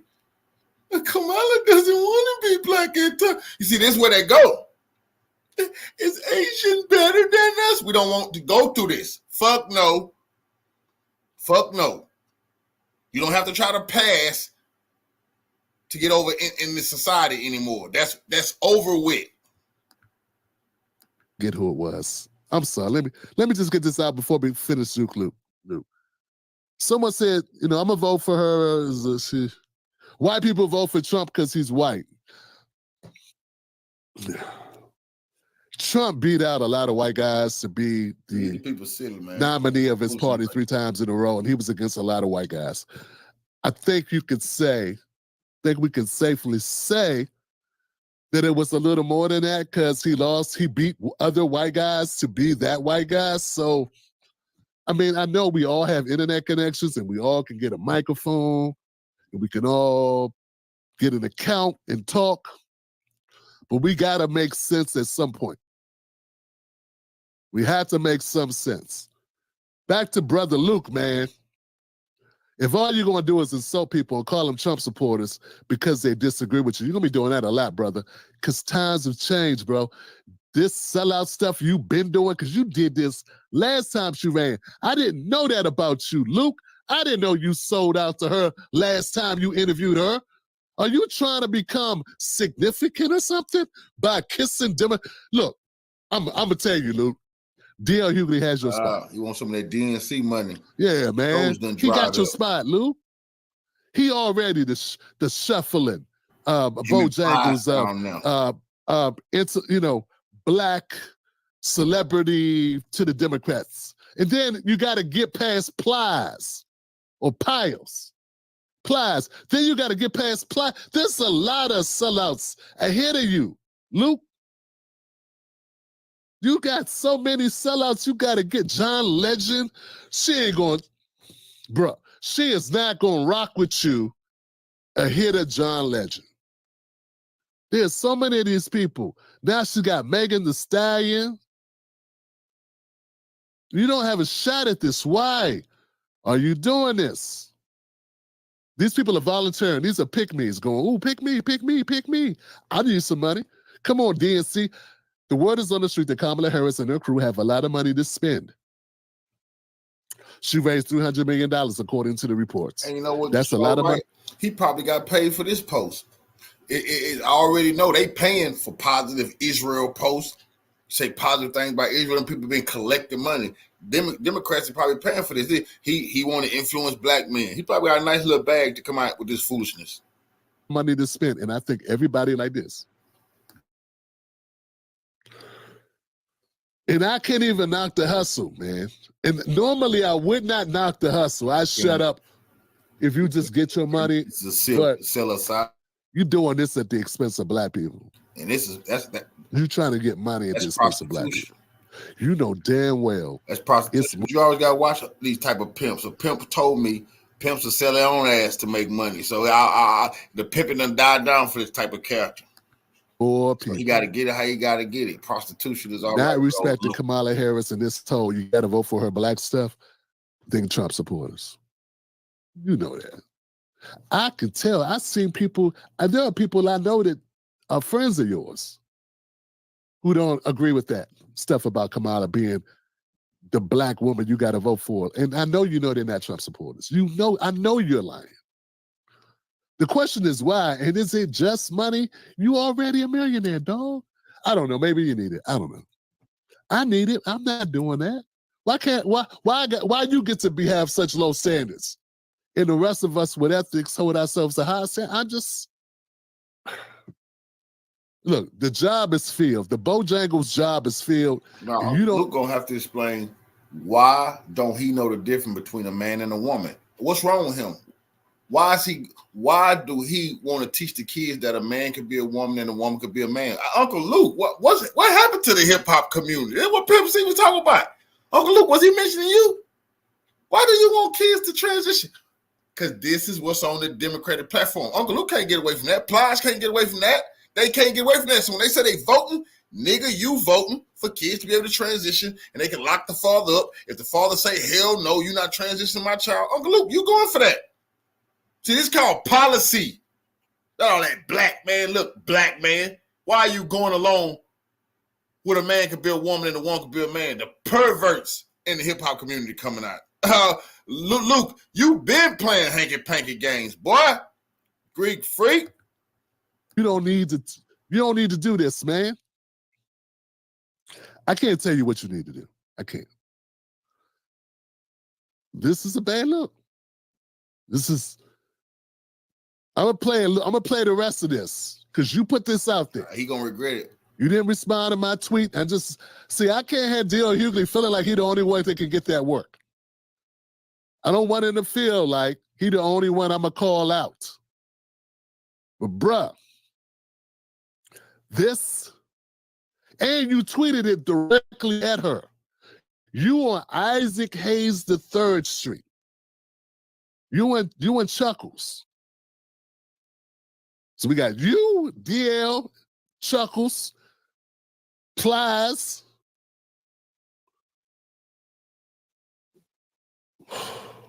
That's a lot. Gives you these talking messages so you... It's called talking points. See, when you get in your car and you go on a rant and you talking bad about people and saying this and that, have your talking points ready. It's called talking points, not talking messages. You're gonna have to do a better job bucking and doing this now, man. I mean it, man. They look, out of respect for the Democratic Party, the fact that they buying Negroes, they buying ninjas. They buying y'all ninjas. What you mean? Come on now. They've been buying them. They've been buying them. Them was the slave owners. Democrats back to their old racist, bigoted ways. Earthquake can barely talk, but he could say talking points. You know what I'm saying?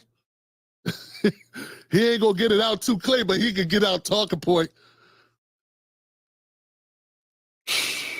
Pete the dumb shit. Oh, she's an Indian. She's black on occasions. Really? Yes, really. You didn't see the CNN special that she did the voiceover? If they got it, she showed you. You saw it. You know. We all know. You think people are making up her back? Dog, you know what? The fact that you're this upset, you sound like DL. DL must have got a lot of change for what he's been doing. Because ain't no way you would come right behind him and do the same shit. Lose your mind. Ari Spears? I bet you Luke don't got a voter's registration card. Really? Nigga just on there trying to make some money. Luke, slimy ass hustler, bro. You was the king of First Amendment rights. You're the reason why we was able to put all that garbage in music and be able to pump. Watch the Secret Service go get this nigga. This nigga probably go sexually harass Kamala Harris. He talking about, man, Willie Brown can get her. Luke, you is a sleaze bag, bro. It's always a sucker for love. This nigga don't give a damn about no politics. This nigga barely know who running. Nigga put on his Captain Kirk and tweet that, no, you lay off Kamala, man. Now lay off Kamala. This is a strong black woman, man. Slime ass nigga. Dude, when he got off here, him and his partner, they laughed like a mother. This is a pimp. They laughing. This nigga like, man, she with that white boy, man. I'm gonna get her. I'm gonna get her. This type of nigga this is. Nigga playing with us, man, trying to pimp on that lady, bro. Publish shit. You, man. We really needed that. Yeah, Secret Service gonna get this nigga ass anyway because he gonna sexually harass. That's something to put in your bio. He gonna be drunk, text that lady crazy shit. For black people to lose all their ethics and for black people to be lost to the gangster to shake your booty music. That's a hell of a thing to stand up for. I respect it. Not really, but you know, sarcastically. This is the funny thing that you're doing, brother. I'm trying to tell you this is funny, but not funny, haha, funny like, damn. What is wrong with you, brother? You are really upset about, Kamala's not upset about anything that happens to black people. I saw her get upset about the border, about migrants, about Zionism, Israel. I seen her get upset. I've never seen her get upset about stuff happening to black people.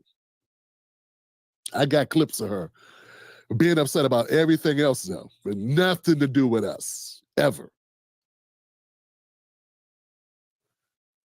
Make that shit make sense. Okay, there's this thing called videos. In those videos, Luke, Kamala's family is there.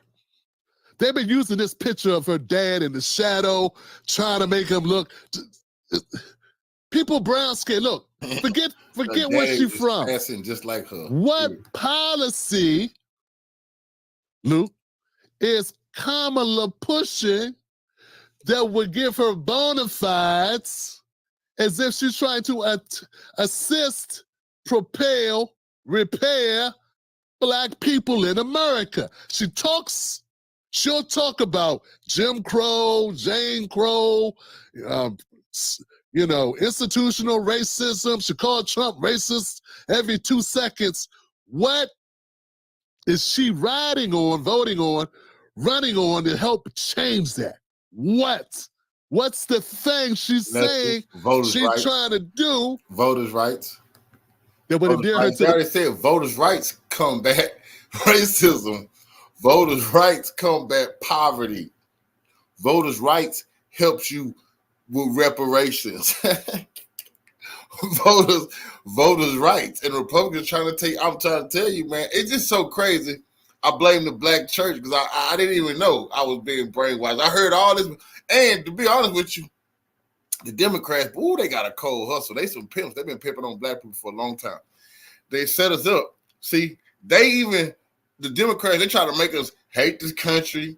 They want us to hate white people, the racist whites. Just hate the racist whites. All that. But they never, ever, ever, ever, ever, ever, ever gonna help us deal with the racist whites. Not ever gonna help you deal with that. And when you tell them, how can you deal with all these situations in America? Voters' rights on the Democratic platform. That helps me deal with America. Yes, America can be a better place if you vote. It's all a scam, bro. But the Democratic policy, even these black preachers. Because I remember a black preacher, we used to be in that church, R.I.P. Reverend Benford. Even the white man used to come in there, and when they used to talk about who was running for office, he said they do the same thing. These white people, but this is a good white man right here. They would even say, oh, remember this white man, this is a good one. He won a good one. And the white man, knowing this all a scam, would be sitting there clapping like, yeah, I'm the good white man. Vote straight ticket. I just sat there and heard the people tell blacks that and be willing to be, okay, I'm one of the good whites, but it's bad racist whites out there. And they never put nothing on the table to help you deal with these bad racist whites. It's all a goddamn scam. And how do I know? Because when you start getting a little power, like men, little broke, so you sit at the table, you're like, okay, how are we gonna deal? Oh, you too angry. You really militant. Like what the? Come on, what y'all want me to whisper? Anything you do? Oh no. You got to calm down. Wait a minute. Y'all just told me it's racist bigots out here. What the hell? Y'all don't want no aggression? No. That's how you deal with this type of shit. That's why me and my brother started our own organization. We found out it was all a scam. But the Democrats. And whenever you talk to them about racism is far, far away from them. It's on the other side of the world somewhere.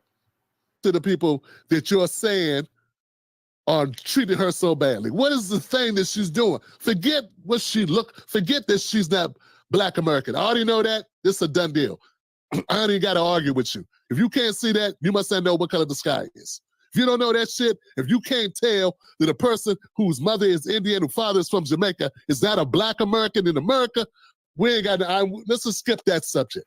Let's go right to the fact. And being from Jamaica don't make you Black. That's another trick. They always say, Jamaica, you think Black. Don't think Black. Don't think dark skin because they say Jamaica. Plenty of white people think Jamaica. Plenty of whites, Indians, all kinds of different colors. They know they playing on your mind with this nonsense. She don't have a damn policy. Damn, you from Jamaica? A damn policy that she could point to say, this is something I'm trying to do for Black people. So why should we give a shit about her? I mean, unless we're getting a check from her like you trying to get. What would we possibly gain from somebody not doing anything from us? Remember, nothing from nothing leaves nothing. Not offering anything, they haven't done anything, and you ain't asking for nothing.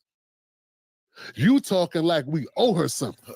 Well, that good. And that would mean she did something. And I'm asking you to tell me what she did. Not what she did for you, not what she did for DL, not what Aries hopes she does for her. I'm talking about what she did for us. Us. Working class Americans, what has Kamala Harris done for you? What's she done? Stop asking me, what's Trump done for us? We ain't voted for Trump. I didn't vote for Trump. Why should I be talking about what Trump did for us? I didn't vote for Trump.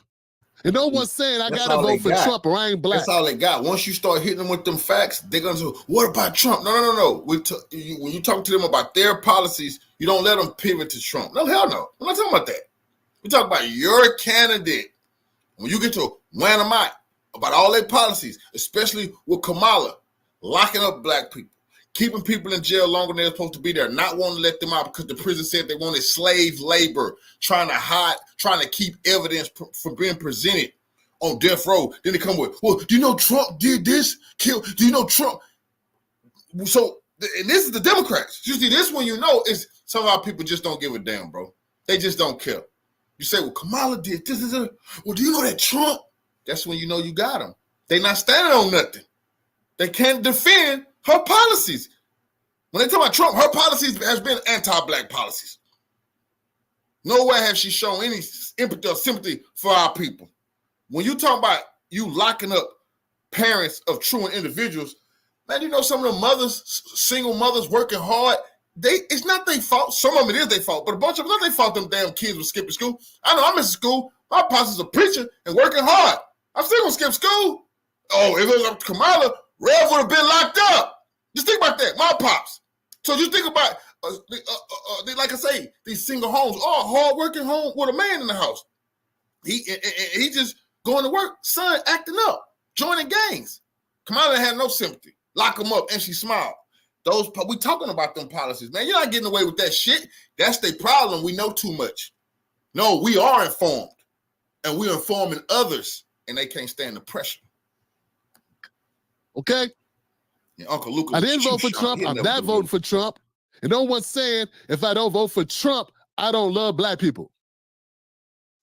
But people like Luke are out here talking like if we don't support Kamala, we ain't black and we don't love black people. But he don't have a single thing he could say is a reason or a basis for voting for her other than her blackness, which is in question, which we already cleared the books on that. So what I'm saying is, why I don't hear other people saying this about other cultures? Why other cultures come to this standard when it comes to on social media tomorrow, the voters registration challenge. And these clowns coming on here talking to y'all about all this shit. We need to make sure they even voting. Make sure this is real talk. We need to make sure some of y'all register.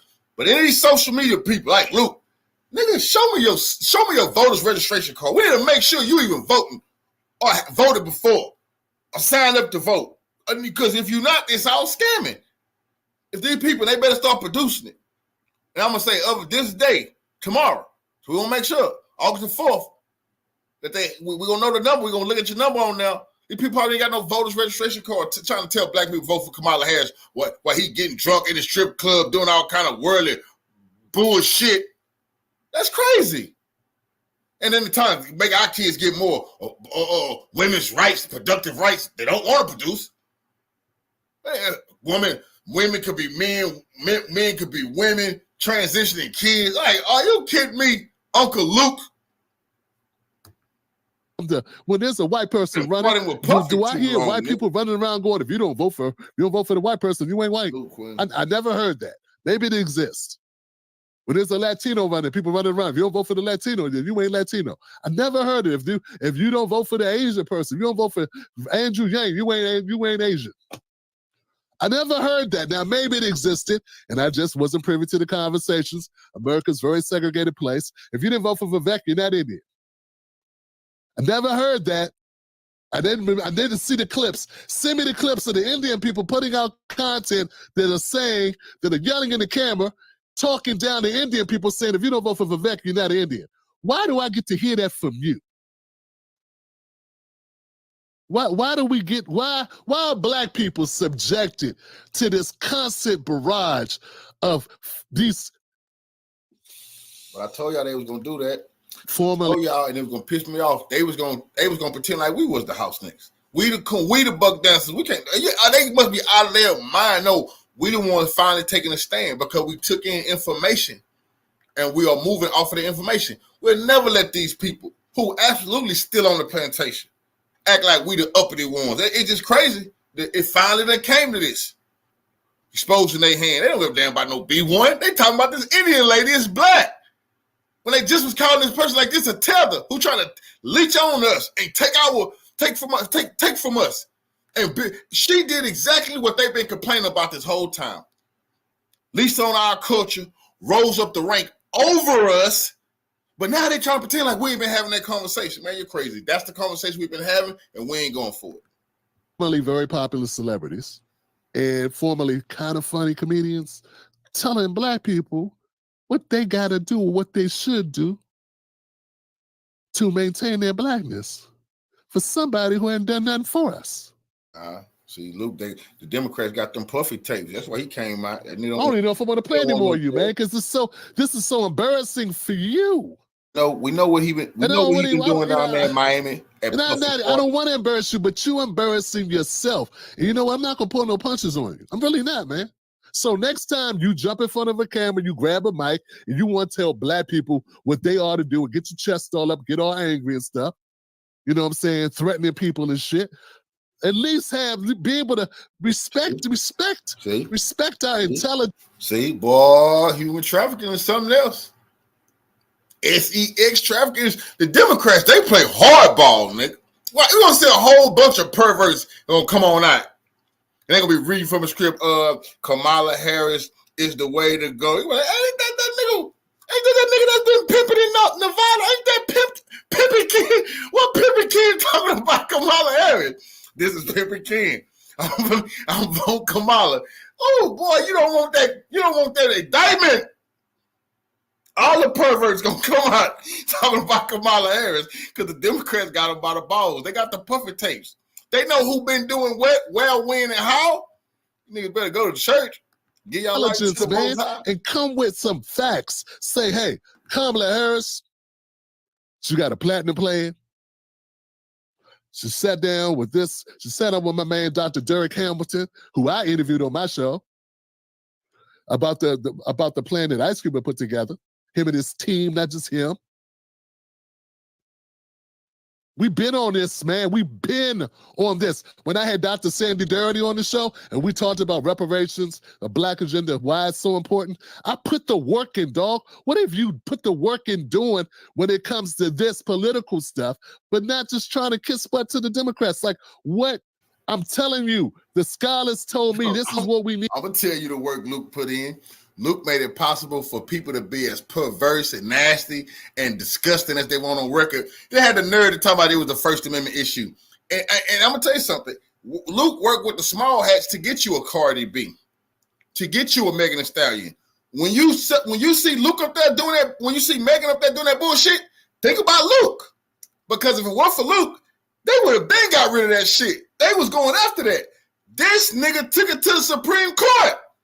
So you can get exactly what you see. Now you think it's a game that this clown is out here talking? Kamala Harris. Nigga, I ain't forgot about you, Luke. I'm gonna do a video on you. Tell the whole world. If you don't like the disgusting ass shit that's going on in hip hop, nigga, you can blame Luke.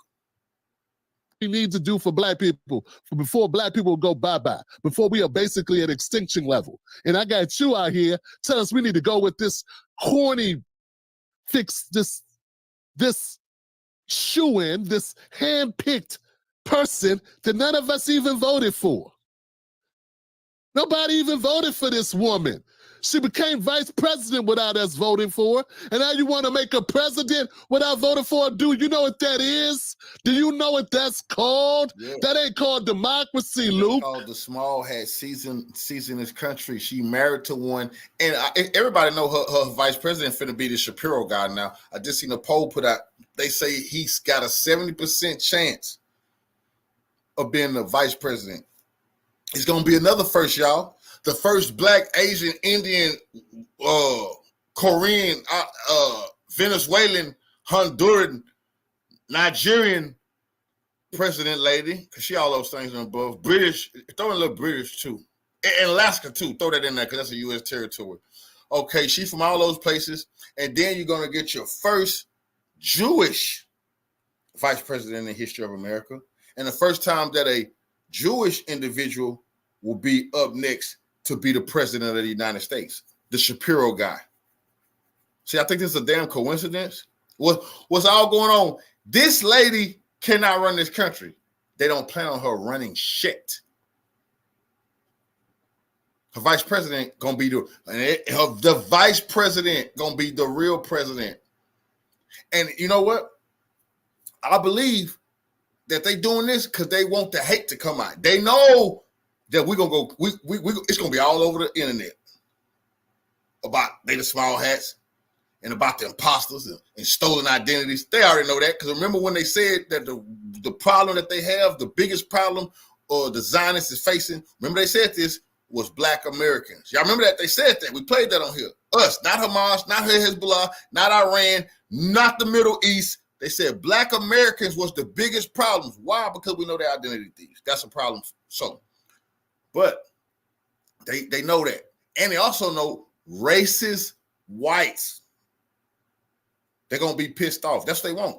They want the hate to explode on the internet because they always anti-Semitism and is at an all-time high. These people here is trying to start a motherfucking civil war. they know damn well that's gonna start a lot of shit when the Shapiro guy is next in line to be the president, because deep down inside, America's not gonna like that. But they don't want you to like it. They want you to know you're being rude. DL, Joy, Reed, all of y'all. How is it democracy?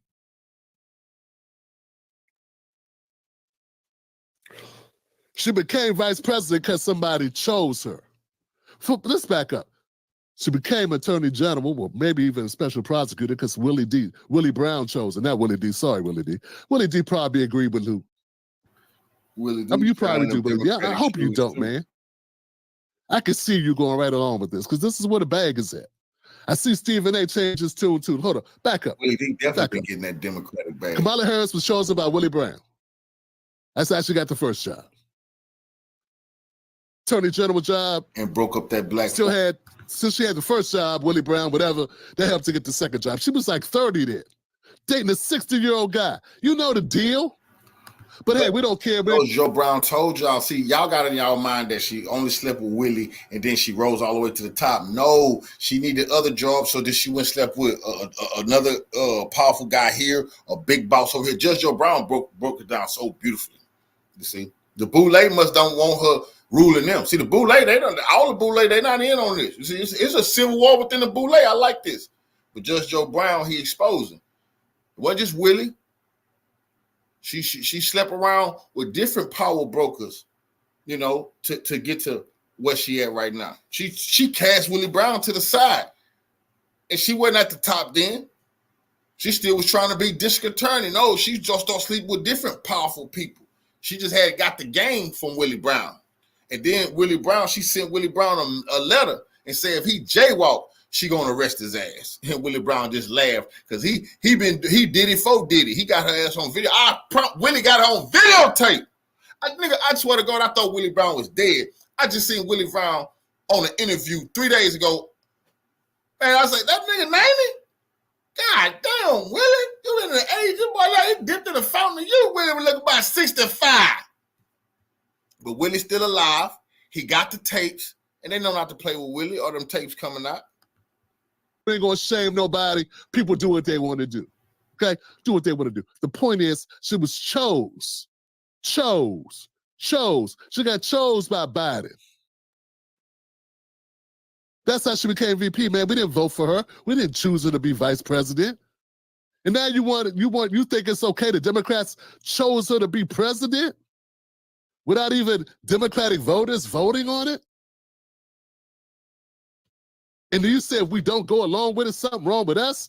Dog, she's not even supposed to be the nominee.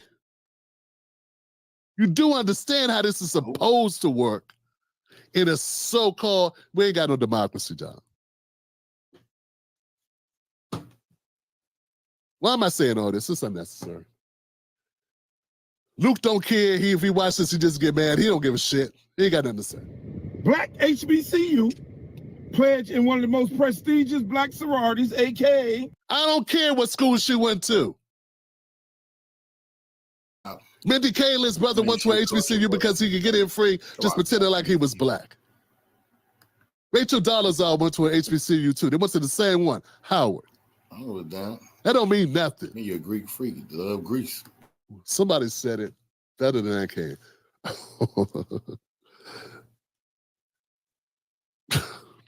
Them schools black. I don't want to put them in this. I don't want to put them in this. Just because you stand in the garage don't mean you're a car.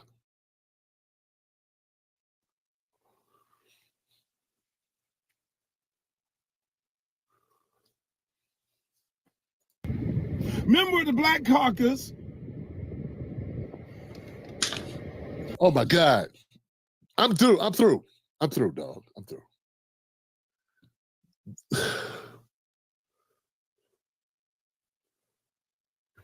She can be member of the Asian caucus too, because she definitely Asian. The Conniving Black Caucus is not an organization that truly benefits black people. They push harder for the Jewish brothers and sisters than they push for black. They push harder for immigrants than they do black Americans.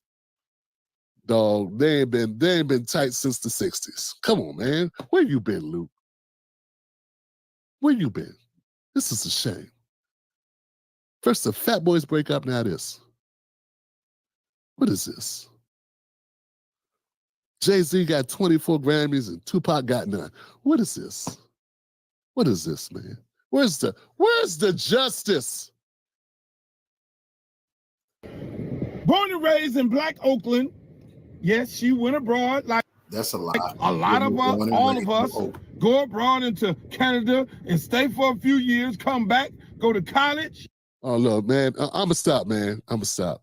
Uncle Luke, I would continue this dressing down on you. I would continue to pick apart your arguments, man, but I won't have some respect for you. You know what I'm saying? Because you don't know what you're talking about. Seriously, man, you don't know what you're talking about, dog. And I'm just saying, this is a very important election, man. I think it's important that the Democratic Party fall on their face for obvious reasons. Man, they have got so brazen. They done basically stole the last 3 elections in a row. You don't pay attention. You don't know anything. You just don't, bruh. And they can't continue not to have any semblance of democracy in their party. You know, say what you want to say about Trump. I know I do. They got one primary after primary after primary, and that party didn't even want his ass. You think the Republicans want an unhinged orange person winning elections, changing everything in their party, knocking over stuff like a bull in a china shop? They don't want that guy, but he kept winning. The Democratic Party will not allow such things. They will rig that shit totally against you and take you out. You just saw it. You really think Biden stepped down in the zone? So, bro, if you don't know it. Look, man, I'm gonna leave you alone. Because you obviously don't know. You just think this is a good come up. It has to be. Because you cannot be missing. You missing the barn, dog.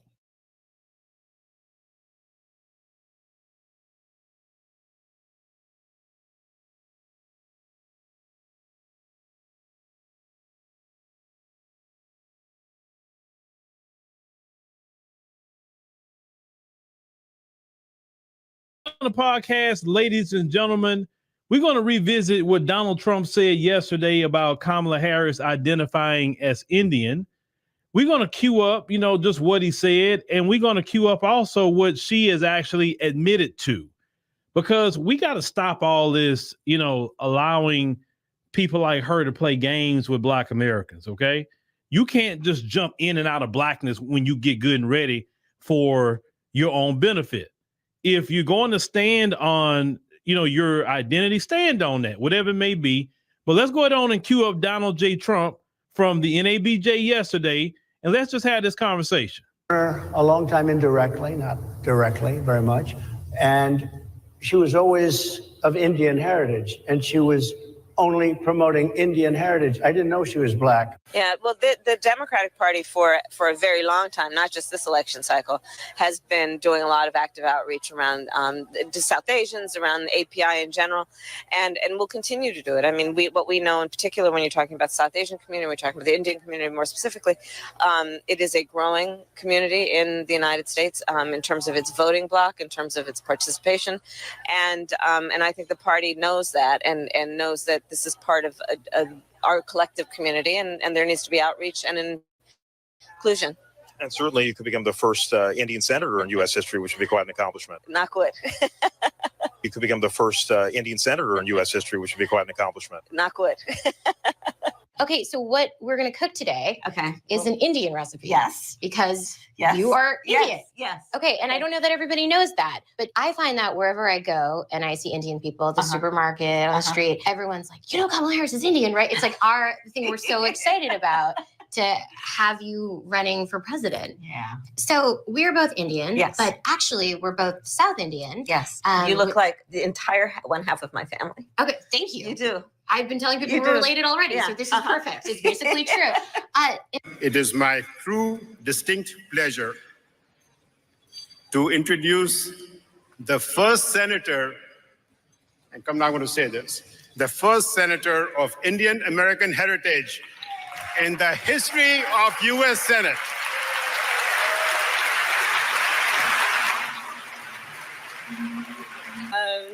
but I want to thank you. And my Chitti is here, my mother's youngest sister, Chinni Mahalakshmi Subhash is here, and I want to thank her. She flew in from Toronto to be with us this evening.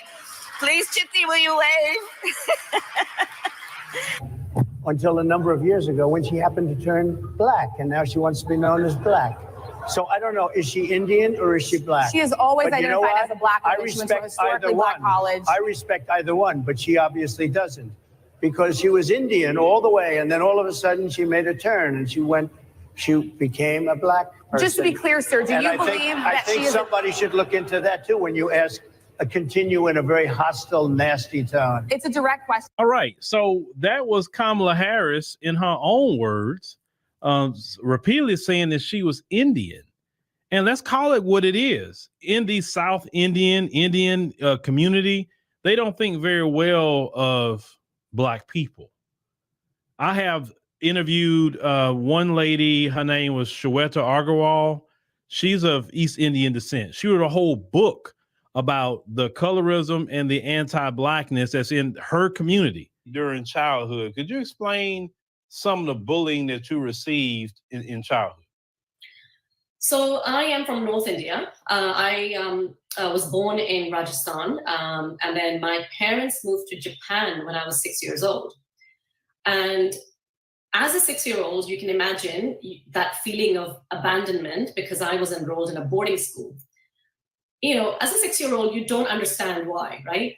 Obviously, it was to do with education. My parents couldn't afford my education in Japan at that time when they were moving. So it took a while for them to be able to afford private education. So it was just about 2.5 years, I would say, that I was in a boarding school.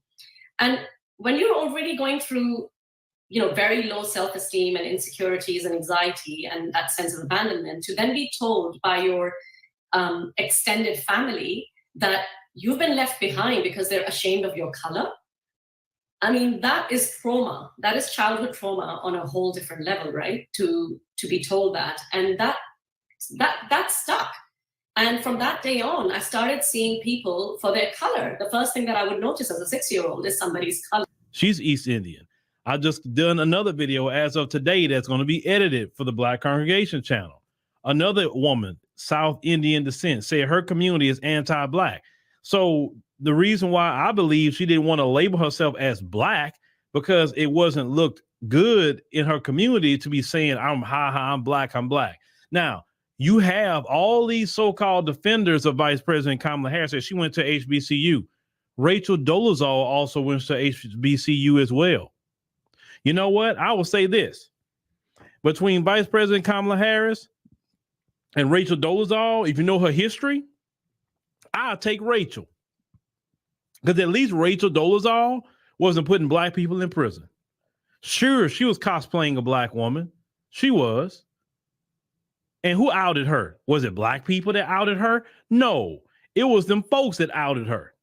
If you remember the story of Rachel Dolezal. Rachel Dolezal was on talking about the Police Accountability Commission and fighting for Black people, not getting beat up by the police and all of that. When have you seen Kamala out here defending Black folks? Kamala was holding people in jail. Well, it's easy for her to hold Black Americans in jail because she has no connections to Black Americans. No connection at all. She wasn't raised every day with Donald Harris. She was raised with her East Indian family. She spoke about her grandfather and going to India all the time. She wasn't raised with her Jamaican father like that. She was brought up an East Indian woman. And if she's an East Indian woman, that's okay. Like Donald Trump said, you don't have respect for either one now because you jump in and out of it. And you got Black people that just their self-esteem is so low. It's like you still want somebody to claim you. Why? Why are you wanting his woman to claim you? She's acting like Hillary Clinton and Barack Obama on steroids. When it was her time to be a sister, she should have did that when she was the district attorney. When it was the time for her to be a sister, she should have did that while she was the attorney general. Oh, but not y'all. Y'all not going to say, where's your sister girl antics then? No. You're going to say she had a job to do. That was the laws on the books. But when it's a white prosecutor, you never say it about him or her. That was their job, and that's the laws on the books. You hold it against them. So since y'all saying that, I don't want to hear y'all say nothing bad about any white prosecutor or attorney general no more about locking people up. Because the first thing I'm going to say to y'all is, wait a minute, hold on. That was their job. That was the laws at the time, right? Don't hold that against them. Because one thing I believe in is being square across the board. If you're gonna say one thing about white folks, you better say it about the black folk too. You can't say it's bad for them, but you can say, oh, well, she just had to do that. Well, they had to do it too. It's just that simple. If you're going to condemn it across the board. Now, the reason, let's have another conversation real quick. We in Black America need to revisit this one drop rule thing. The one drop rule was not a rule that was created by Black Americans or anybody from our lineage. That one drop rule was white supremacy, not us. And we're seeing how dangerous that is, where you could jump in and out of blackness. We need to revisit this one drop rule and just have some parameters. You can't help who your parents are. Of course you can't. But you sure can identify who you want to identify with. And it's like this. Once again, you can't help who your parents are. But if you're going to defend black people, stand on it, identify as black. Stand on that. Well, but I'm both. I'm this and that and the third. Okay. Not saying you're not both. But what the world's going to perceive you as, and if you're saying you're both and you can't commit to black, then that's cool. Do that. We just need to understand that about you, that you can't commit to both. You got to commit to black people. Well, that's not right, Phil, because they have this parent, and that parent. When they look black in this country, everybody gonna see they black. So it makes more sense to say, you know what? Yes, I am black. Yes, my mom is this, my dad is that, whatever. But at the end of the day, I'm going to be perceived as a black man or a black woman in this country, and I got to stand with black people. But if one minute you black in front of us, the next minute you with your mama, your daddy is on another sense, or you are, if you're using a term, I'm biracial or whatever the case may be, that's cool. Do that. But you cannot be no leader in the black community like that. You can support, but you can't be a leader of anything because you don't have the proper allegiance to black people. Vice President Kamala Harris been identifying as an Indian woman, and that's okay. But you can't come in my face and talk about you a black woman and you care about black issues, because you don't. And a qualifier is not going to HBCU, because like I told y'all before, white people go to HBCU, Asians go to HBCU, East Indians go to HBCU. So by that logic, y'all saying all of them are black too? No, they're not. So stop all that. That's a qualifier. And even though all this conversation about her lineage, she still has not came out and said, I am a proud black woman and I'm black and I'm fight for my people and this. She won't do that because she don't want to commit to black people like that. She don't want to make a commitment because she's never made a commitment to black people. So black Americans have a right to say, no. No. You identified as East Indian and that's cool. That's your family. We get that. Don't come in our face talking about, oh, I'm black like you and all of that. No. You can support her politically if you want to. But the fact is, don't lie. You have not been committed to black America. You've been more committed to your East Indian community. Remember, you said you was the first Indian American. You didn't say black and Indian. You said Indian American. The first Indian American senator. You call yourself Asian, South Asian. I don't hear her running around here talking about she black all the time. I don't hear her committing. Then when she's talking to black folks, who's she talking to? The Boule. That's who she go talk to, the Boule. She don't talk to the rest of us, the Boule. And she think the Boule is going to get her somewhere with black America. The Boule don't run nothing by VP Kamala Harris. The Boule don't run nothing. We don't respect the Boule. We don't have no respect for them. Why we don't have respect for them? Because they do nothing for black America. It's just that simple. But No, identity in this stage of the game is everything. We have a strong delineation movement going on right now. Very, very strong delineation movement. And Black Americans have a right to say, no, we're not going to have people that don't come from the soil be our leaders. We're not doing it. We have every right to say that. Every single right. When somebody's going to be a leader in our community, they need to make sure that they standing on business the whole time. Black is on their birth certificate. They come from a descendant of slaves in this country. That's not another one, this one. And we're not going to let you cosplay a Black American woman.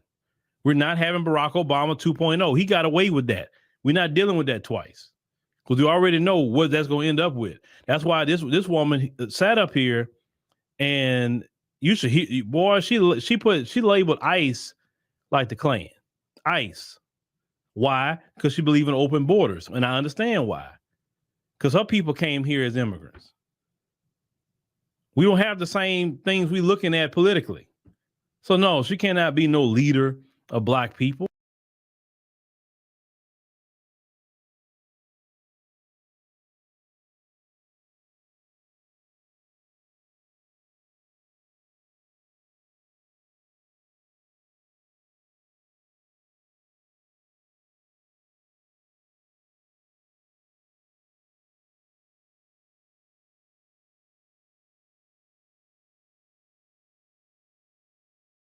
Kamala Harris has secured the majority of the pledged delegates to the 2024 Democratic National Convention. Let's put that up on the screen. So Kamala Harris is going to be the nominee, and it does not matter if 14 million people voted, but let's get into it. So the Democratic Party officials had announced today, Friday, officially making her the party's presidential nominee and concluding an unprecedented process after the former Democratic standard bearer dropped out less than 2 weeks ago.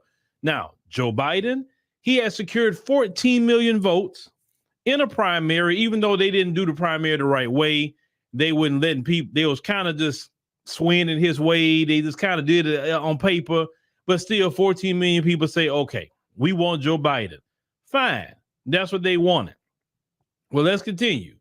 So they say, the more than 4,000 convention delegates had until Monday to submit their ballots, but no other candidate qualified to challenge Harris, making her selection all but certain. Still, the former nomination assent of the first woman of color, that's what they claim she is, and say to lead a presidential ticket marks a milestone for a nation long driven, and say, by racial and gender issues. Now, how many times have y'all said certain people were selected, not elected? Vice President Kamala Harris was literally selected. She was not elected by the people.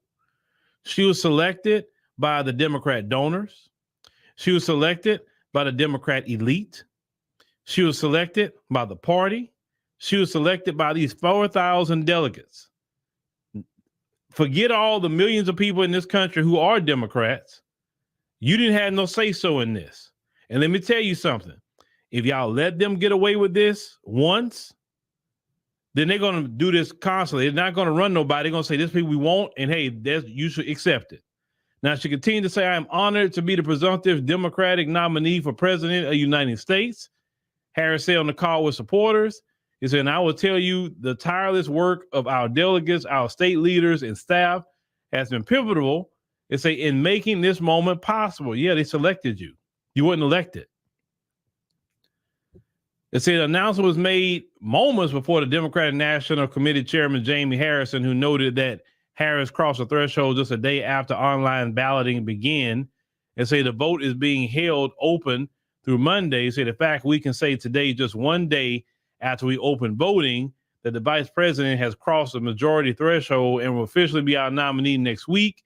It said, folks, it said that is simply outstanding. They say after President Biden abruptly bowed out of the race on July 21st and endorsed Harris, Democratic leaders scrambled to create a nomination process that did not rely on state primary contests, all of which Biden had won. They said the new nomination contest allowed anyone to run and to obtain 300 signatures of delegates supporting their bid, including no more than 50 from a single delegation, while meeting other basic qualifications. Now, you know good and well somebody wasn't going to pick all that up. Come on, y'all. Why you didn't want to go through state party contests and just redo it all over again? And say with top party officials seeking to rally the party to confront the candidacy of Donald Trump, it said no elected Democrat politicians besides Harris announced their intention to seek those signatures. And say the candidates who did signal their intent to seek the nomination failed to obtain the required signatures. And say on Tuesday, the Democratic National Committee said that 3,923 delegates had petitioned to put Harris on the ballot for the nomination, a large majority of the total delegate pool. As the party leaders decided months ago, when Biden was still expected to be the nominee, to use a virtual vote to finalize the nomination rather than waiting for the party convention in Chicago on August 19th through the 22nd, which we definitely will be paying attention to that. They said the early nomination was needed because of legal ambiguities. They say in Ohio's early deadlines meant that Biden could be kept off the ballot in that state. Ohio ultimately amended its timeline for ballot qualification, but the Democrats stuck to their plans for a virtual nomination. They say under the party's rules, delegates do not need to vote on Harris' vice presidential selection. They say Democratic convention planners are preparing a symbolic roll call for primetime television coverage in Chicago. In other words, they're only doing that for TV. They already made their decision. Why are y'all trying to play games to the rest of the world like y'all actually had a particular fair process? You did not. She was selected. But Democrats, let me finish, because I'm going to tell you what's going to happen with this.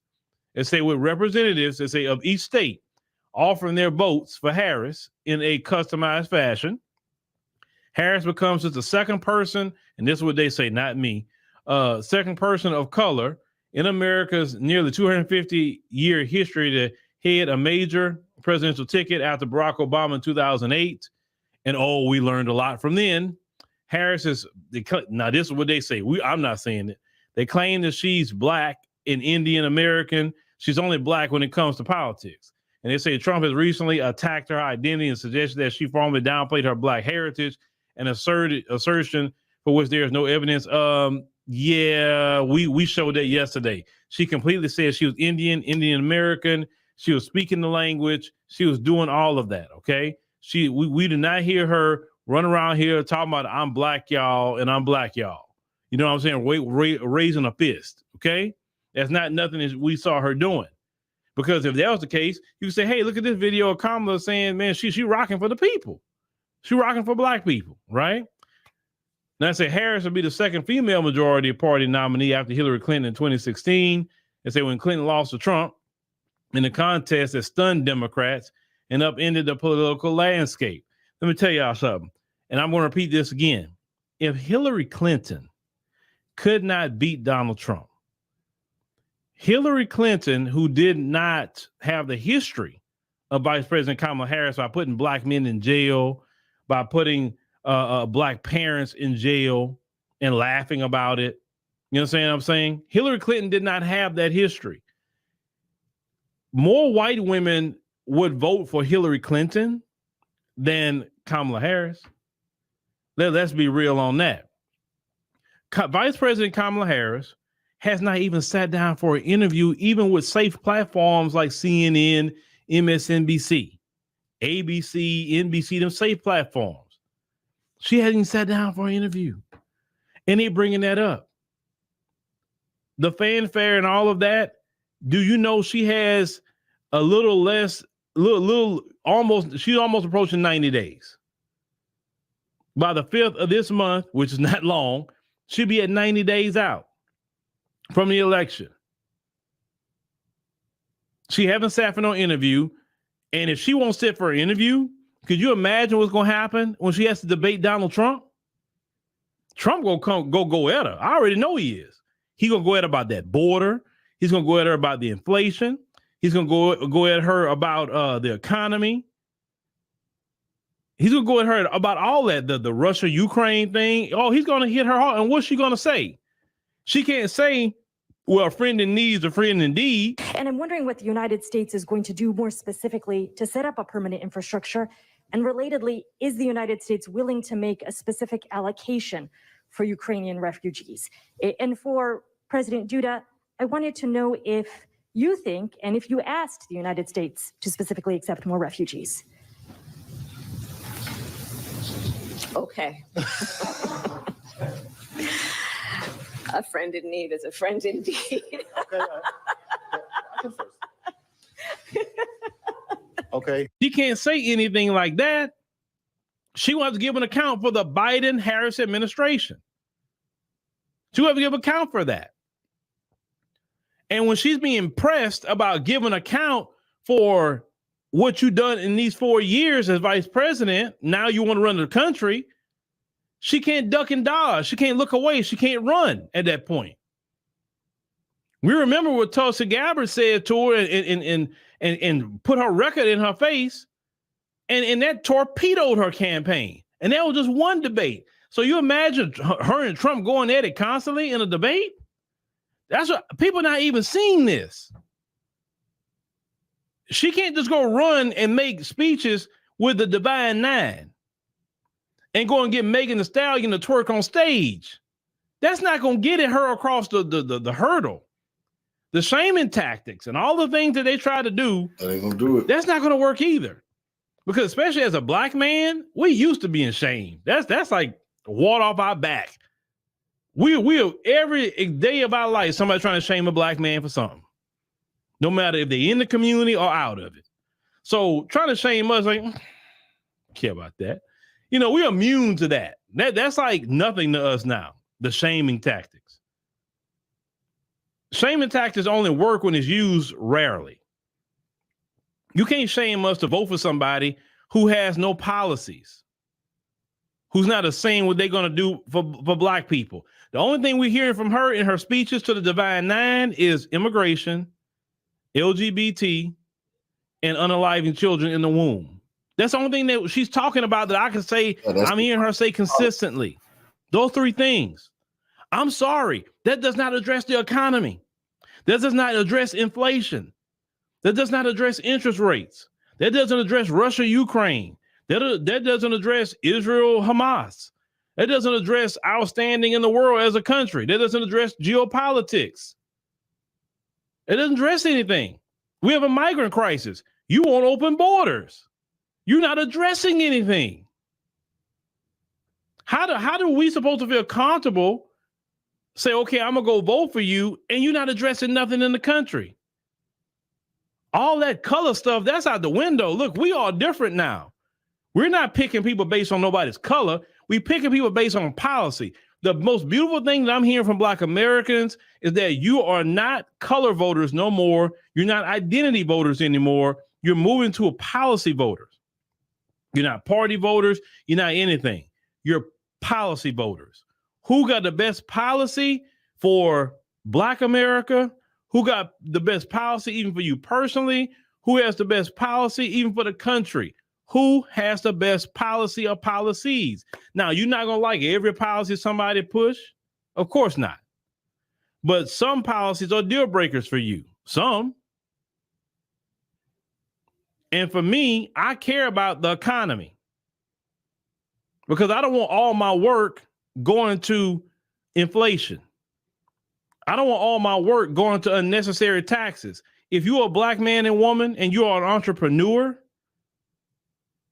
the policies of Joe Biden and Kamala Harris is going to eat up your profits.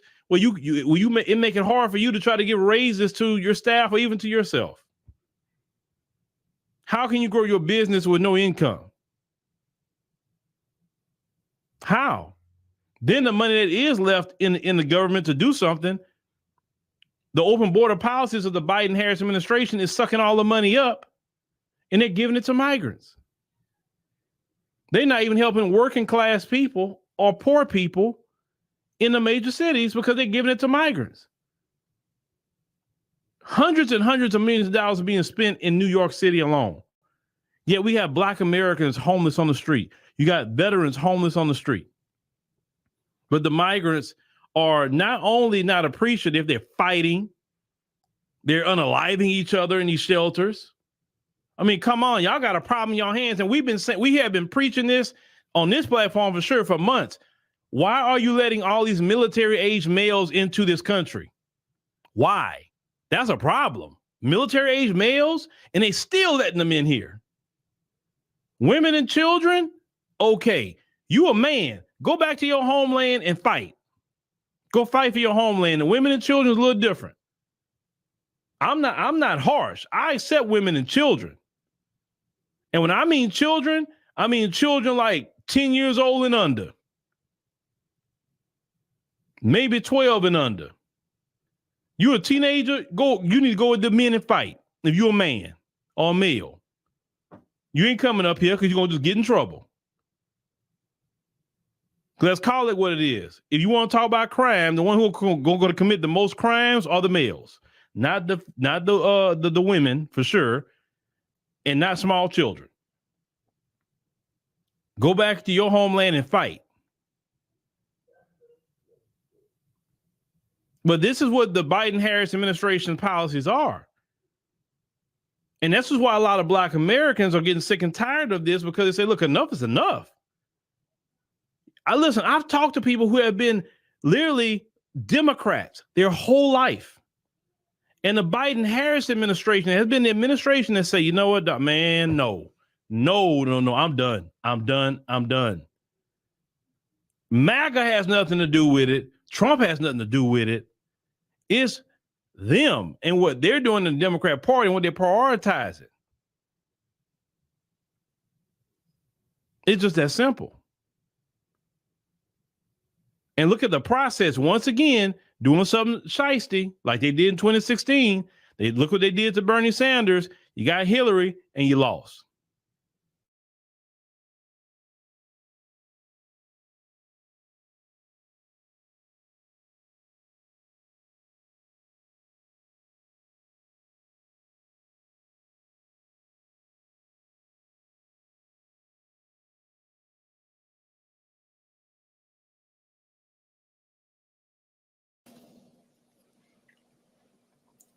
But he and his running mate sure seem to have a lot to say about me.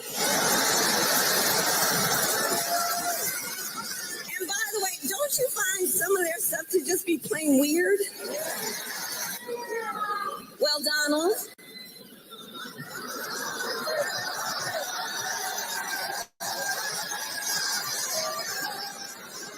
I do hope you'll reconsider to meet me on the debate stage.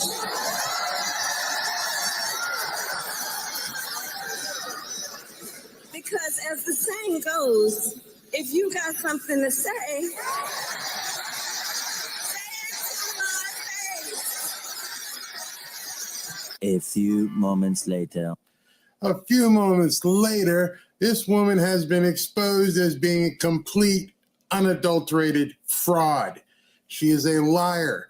Not one single delegate has she achieved. Nothing at all. And now she's hiding behind the media. She's hiding behind everything that Dementia Joe put together, acting like she just inherited things when she has earned nothing. That may upset some people, but it pisses me off to see this woman out there acting as though she's a queen, like she's the big queen bee when she's nothing. Donald Trump agreed to debate you. Donald Trump agreed to debate you on Fox News, but oh no, you don't want to go on Fox News because you need the help. You need the support of people like ABC and CNN. You didn't even show up for the National Association of Black Journalists. You were too afraid to do that. Unless you have your great friend, a teleprompter with you, you are completely nothing. We know that. We know specifically that you are nothing without a teleprompter. We have heard it over and over and over. Let's hear it again to see how Miss Kamala Harris is able to answer a question that's not scripted. How does she do that? What else are you going to do to fix this problem with inflation? All right, thank you. Well, let's start with this. Prices have gone up. And families and individuals are dealing with the realities of she has to look down at her notes. She can't even answer that question. Hey, listen, you're the vice president. Under Dementia Joe, your Kamala-nomics has been completely crap for the American people. So what are you going to do about it? That bread costs more, the gas costs more. And we have to understand what that means. It means you guys haven't been doing your job. It means you crashed the economy. But now you're out there acting like you've been adorned, like you've been crowned, and you've done absolutely nothing. The number one question that should be asked of you by Donald Trump is, can you name one single accomplishment, one, that you've done in the last 3 years? Anything. We'll all wait. In fact, you got pollsters out there asking people, hey, could you name one accomplishment that Kamala Harris has done in the last 3 years? Nobody knows. Nothing. You've done nothing. That's about the cost of living going up. That's about having to stress and stretch limited resources. That's about a source of stress for families that is not only economic, but is on a daily level, something that is a heavy weight to carry. So it is something that we take very seriously. If it's something you take so seriously, why haven't you done anything about it? Why have you not allowed people to drill offshore to get oil prices down? Why haven't you done that? You haven't done anything. So what are you saying? You take it very seriously. We're over it. Very seriously. And we know from the history of this issue in the United States that when you see these prices go up, it has a direct impact on the quality of life for all people in our country. So it's a big issue, and we take it seriously. And it is a priority, therefore. How much of a priority has it been when we've watched the economy basically become into a recession? At this point, you've triggered all the alarm bells, and this economy is in a recession. And I can't believe you have anybody voting for you. Are you telling me that the only criteria people want to vote for this woman is because she's somewhat black and she just favors baby removal? You know what I'm talking about. Sometimes you can't say those words, but that's it. Baby removal, Transformers, and she's somewhat black. That's all she's got going for her. And I can't believe people are so shallow that they would actually vote for somebody when that is their only criteria. Think I'm wrong? Go on her website. Go on her own political campaign website. See if you can find anything, and I do mean anything, related to policy. Nope, doesn't say anything. Hey, you going to do anything about immigration?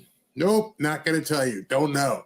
Hey, you going to do anything at all about the economy? What is it you'd prefer to see happen so that gas prices and grocery prices and interest rates and rent and mortgages are cheaper? What are you going to do? Love to hear it. Nope, not going to say it. Nope, not going to say it. All you have is bumper stickers. Getting up and having Megan Thee Stallion twerk for you. It ain't going to work, girl. Ain't going to work. We don't want it anymore. And so today, she blew up the internet, not in a good way, because last night, Donald Trump said that he would accept and debate her on Fox News. I have agreed with Fox News to debate Kamala Harris on Wednesday, September 4th. The debate was previously scheduled, and this is important, against Dementia Joe. Wasn't about Kamala Harris. She wasn't there. But has been terminated in the fact that Biden is no longer the participant. So whatever agreement they had with Dementia Joe to debate Donald Trump, y'all threw that out the window.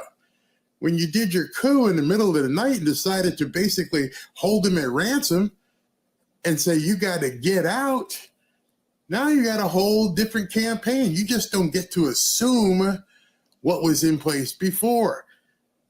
That's what her campaign is trying to assert. Her campaign is trying to assert that she gets all the rights and privileges of Dementia Joe when she has none of that. She didn't even get a single vote. You took the votes away from people who actually voted for Dementia Joe, and now you're taking it upon yourself to crown yourself and adorn yourself as the nominee. And you expect everybody to basically bow down to the row. It ain't happening. Trump continued, I am in litigation against ABC Network and George Stephanopoulos, thereby creating a conflict of interest. The Fox News debate will be held in the great Commonwealth of Pennsylvania at a site in an area to be determined.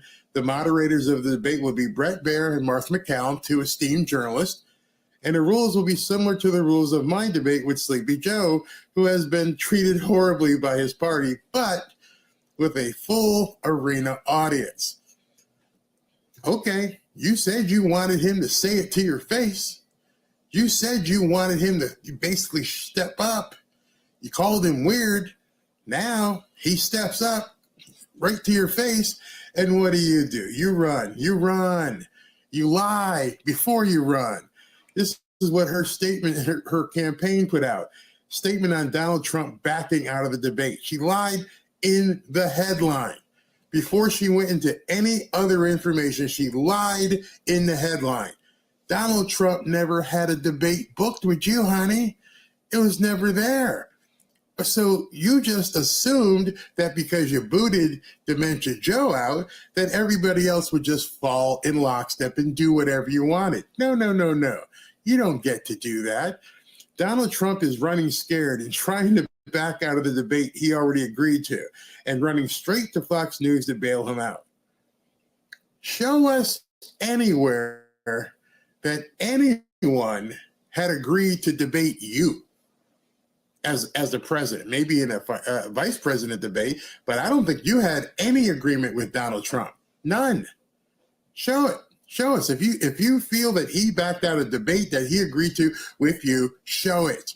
But we all know you're full of crap. He needs to stop playing games and show up to the debate he already committed to on September 10th. I'm pretty sure Donald Trump would have no problem showing up to the debate on September 10th. Let me know if Dementia Joe is going to roll out of his bed and get on stage, because it wasn't agreed upon debate with you. I see how you guys are trying to manipulate things. I see how you're trying to basically gaslight the American public. The American public needs to know you're full of crap. The vice president will be there one way or the other to take opportunity to speak to a primetime national audience. With a teleprompter or pre-scripted questions, that's the only way you can speak. We've seen what happens when you basically do this. Go ahead and try to talk off the cuff. Don't have a teleprompter. Don't have any notes. Let's see how you do. We're happy to discuss further debates after the one both campaigns have already agreed to. Again, she says both campaigns. Show me where there's any sort of agreement between her presidential campaign and Donald Trump's presidential campaign. Another lie. They're just stacking them on top of each other. Mr. Anytime, Anywhere, Anyplace should have no problem with that unless he's too scared to show up on the 10th. Can we stop with the too scared shit? I mean, seriously, you sound like a junior high schooler. Oh, he's too scared. He's scared of me. Ain't nobody scared of you. Man took a bullet in the head. A bullet in the head. And you think he's scared to debate you? He went on CNN. He went into the Lion's Den with, Jake Tapper and Dana Bash. And he ended the career of your president. Then he showed up at the National Association of Black Journalists, took them on, went into the belly of the beast, straight ahead, took her on with all of her rude, disrespectful questions, came out of there fine. You didn't even bother showing up. You didn't even show up. I can't even understand how anybody worth their salt would get behind you when they see you're hollow. You're an empty shell. You're probably worse than Dementia Joe, only because he served, 40, 50 years in the Senate, so he's got some experience that he can pull out of the cobwebs if he has to. You haven't done anything, nothing. And then, of course, David Plouffe decides he's going to comment, and David Plouffe, in case you don't know, is working for the real president. He was President Obama's guy, and so now they're shifting him into the role because, Dementia Joe's gone, so Kamala Harris is now the new puppet. Donald Trump is cowardly backing out of the debate he agreed to. Again, a lie. There's no debate. There is no debate, no presidential debate between Kamala Harris and Donald Trump. One just like the debate he did in June. You can't call the shots, bud. Just because Obama sent you out there doesn't mean you got all the cards. Who made you, basically chief of staff? Now he seems only comfortable in a cocoon asking his happy place Fox to host a Trump rally and call it a debate. Maybe he can only handle debating someone his own age. These aren't real people. These aren't serious people. They're treating the American people like they're stupid. We all know there was no debate scheduled between Donald Trump and Kamala Harris because until yesterday, when you falsified and basically rammed her down people's throats, she wasn't even the nominee. So how could he have agreed to debate with her when no one knew she was going to be the person that you would install? Go ahead and answer that. Answer that to the American people. How could he possibly have agreed to a presidential debate with the vice president when no one knew that she was going to be the one you were going to install? It's complete BS. And Dan Bongino called it out perfectly. Kamala Harris is cowardly backing out of the debate Trump agreed to, one just like the debate he did in June. Now she seems only comfortable in a cocoon asking her happy place ABC to host a Harris rally and call it a debate.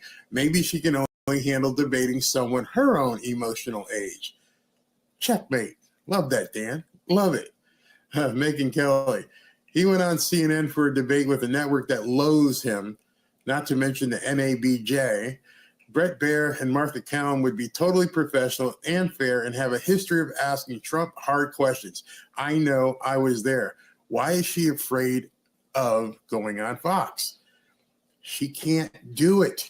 She can't do it in a neutral setting. She definitely can't do it as an away game. Can't do it. Absolutely can't do it. Here's another one. Donald Trump was pretty specific in accepting ABC's debate invitation. He agreed to debate Joe Biden. Joe backed out when he quit the race or was forced out. Therefore, unless Joe plans on showing up on September 10th, there is no agreement. Trump has proposed a new date. Kamala Harris is the one who declined. And Trump said, "It was my great honor to accept the CNN debate against crooked Joe Biden, the worst president in the history of the United States and a true threat to democracy on June 27th. Likewise, I accept the ABC News debate against crooked Joe Biden." It does not say I agree to accept the debate on September 10th with Kamala Harris. You weren't even in the picture. He didn't agree to debate the JV team. So what are you talking about? It's crazy. I love these guys, the Hodge twins. Kamala is refusing to stand toe-to-toe on the debate stage with Trump because she's scared of being exposed as a fraud. How are voters supposed to trust her to deal with other foreign leaders? We can't. She has done nothing. She has not proven she's capable of doing any of that. I don't want to see her talking to Xi Jinping. Would definitely not want to see her talking to Putin. I guess she can talk to Zelensky. Who cares? Zelensky. All he's going to do is just beg for money, and she'll probably give it to him. But they're twisting everything. They're making it seem as though this is how it always was, and you guys just don't understand it.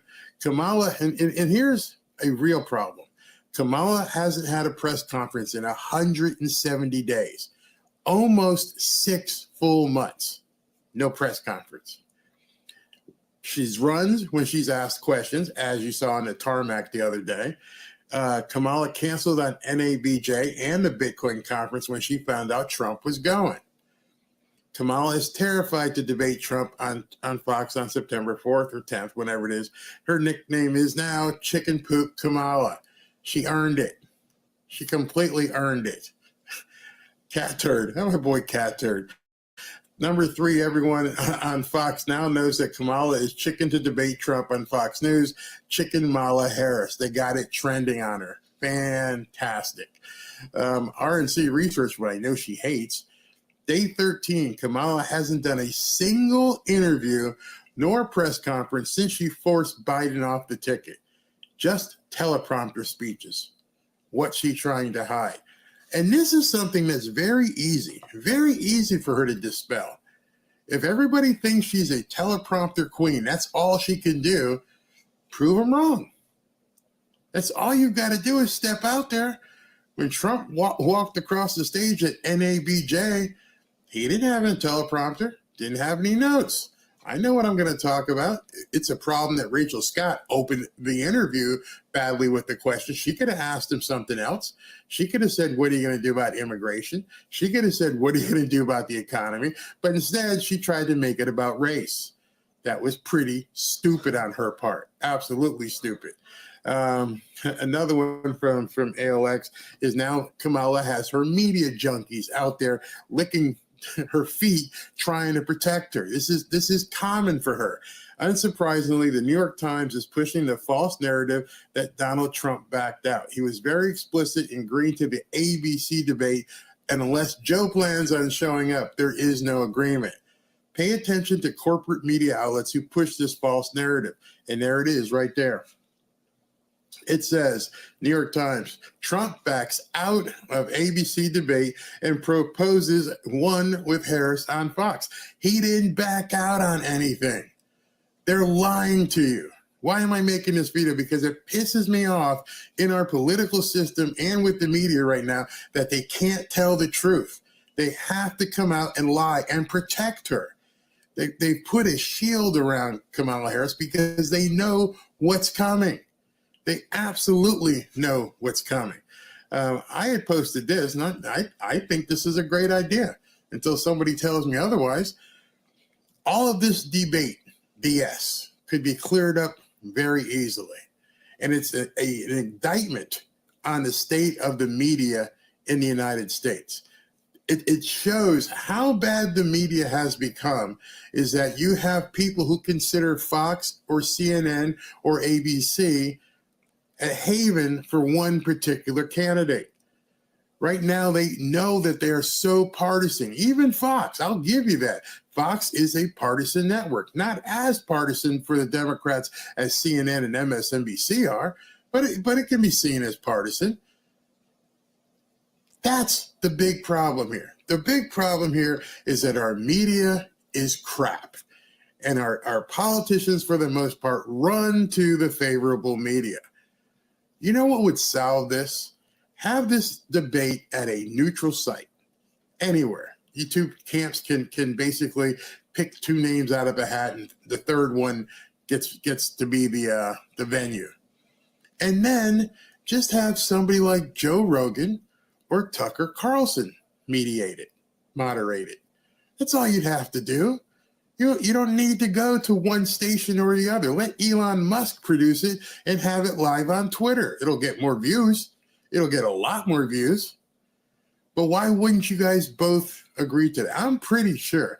Actually, I'm positive Trump would agree to that. Hey, man, let Elon Musk host it and produce it and put it in a venue that's neutral, and then have Tucker or Joe Rogan or maybe both asking questions. And then confine the questions to the top 5 issues that people actually care about.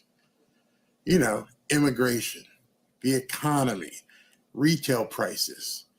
And then way down below, if there's time, you can talk about baby removal, which I don't think we need to even have that conversation because it's already been settled. There's no reason to even talk about the baby removal. The Supreme Court said it's a state's issue. Boom. Trump said he's not looking for a national ban, even though Kamala lies every chance she gets. So why even bring up the baby removal business? It's a non-issue. It doesn't matter anymore. Each state is going to make their own rule, unless of course Kamala wants to do a national rule on baby removal. That's different. But she hadn't said that. So go ahead. You keep saying that Trump wants to ban it, but you haven't said if you want to make it a national law, making it legal. You know why we don't know that? Because you haven't said anything.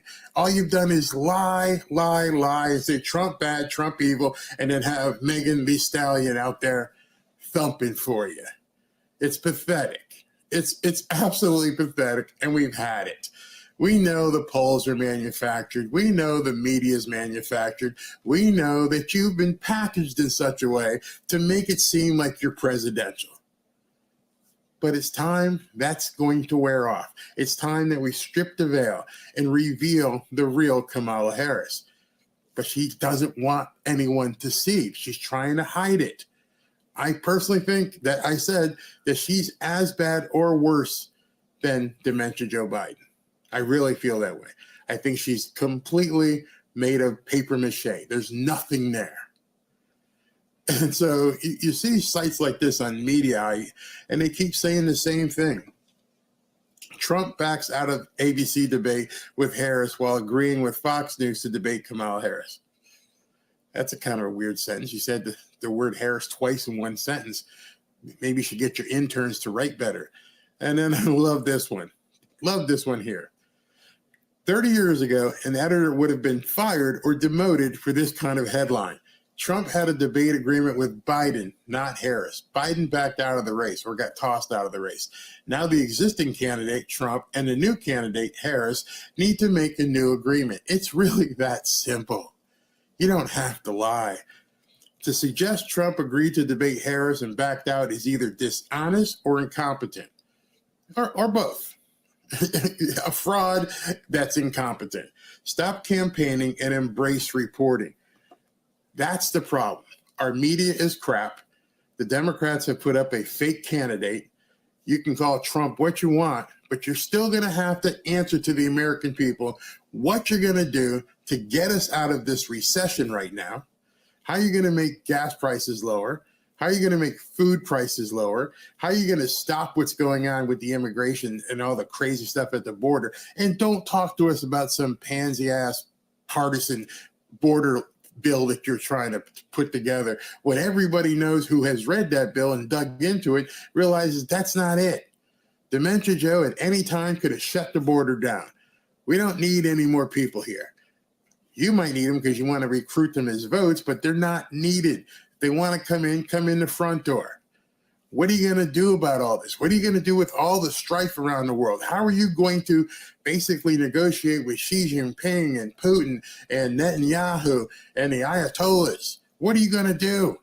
Stop talking to us about race. Stop talking to us about baby removals. Talk to us about what people actually care about. But it's obvious at this point that you can't do it. It's obvious because if you could do it, you'd already be talking about it. Coffee. Follow me.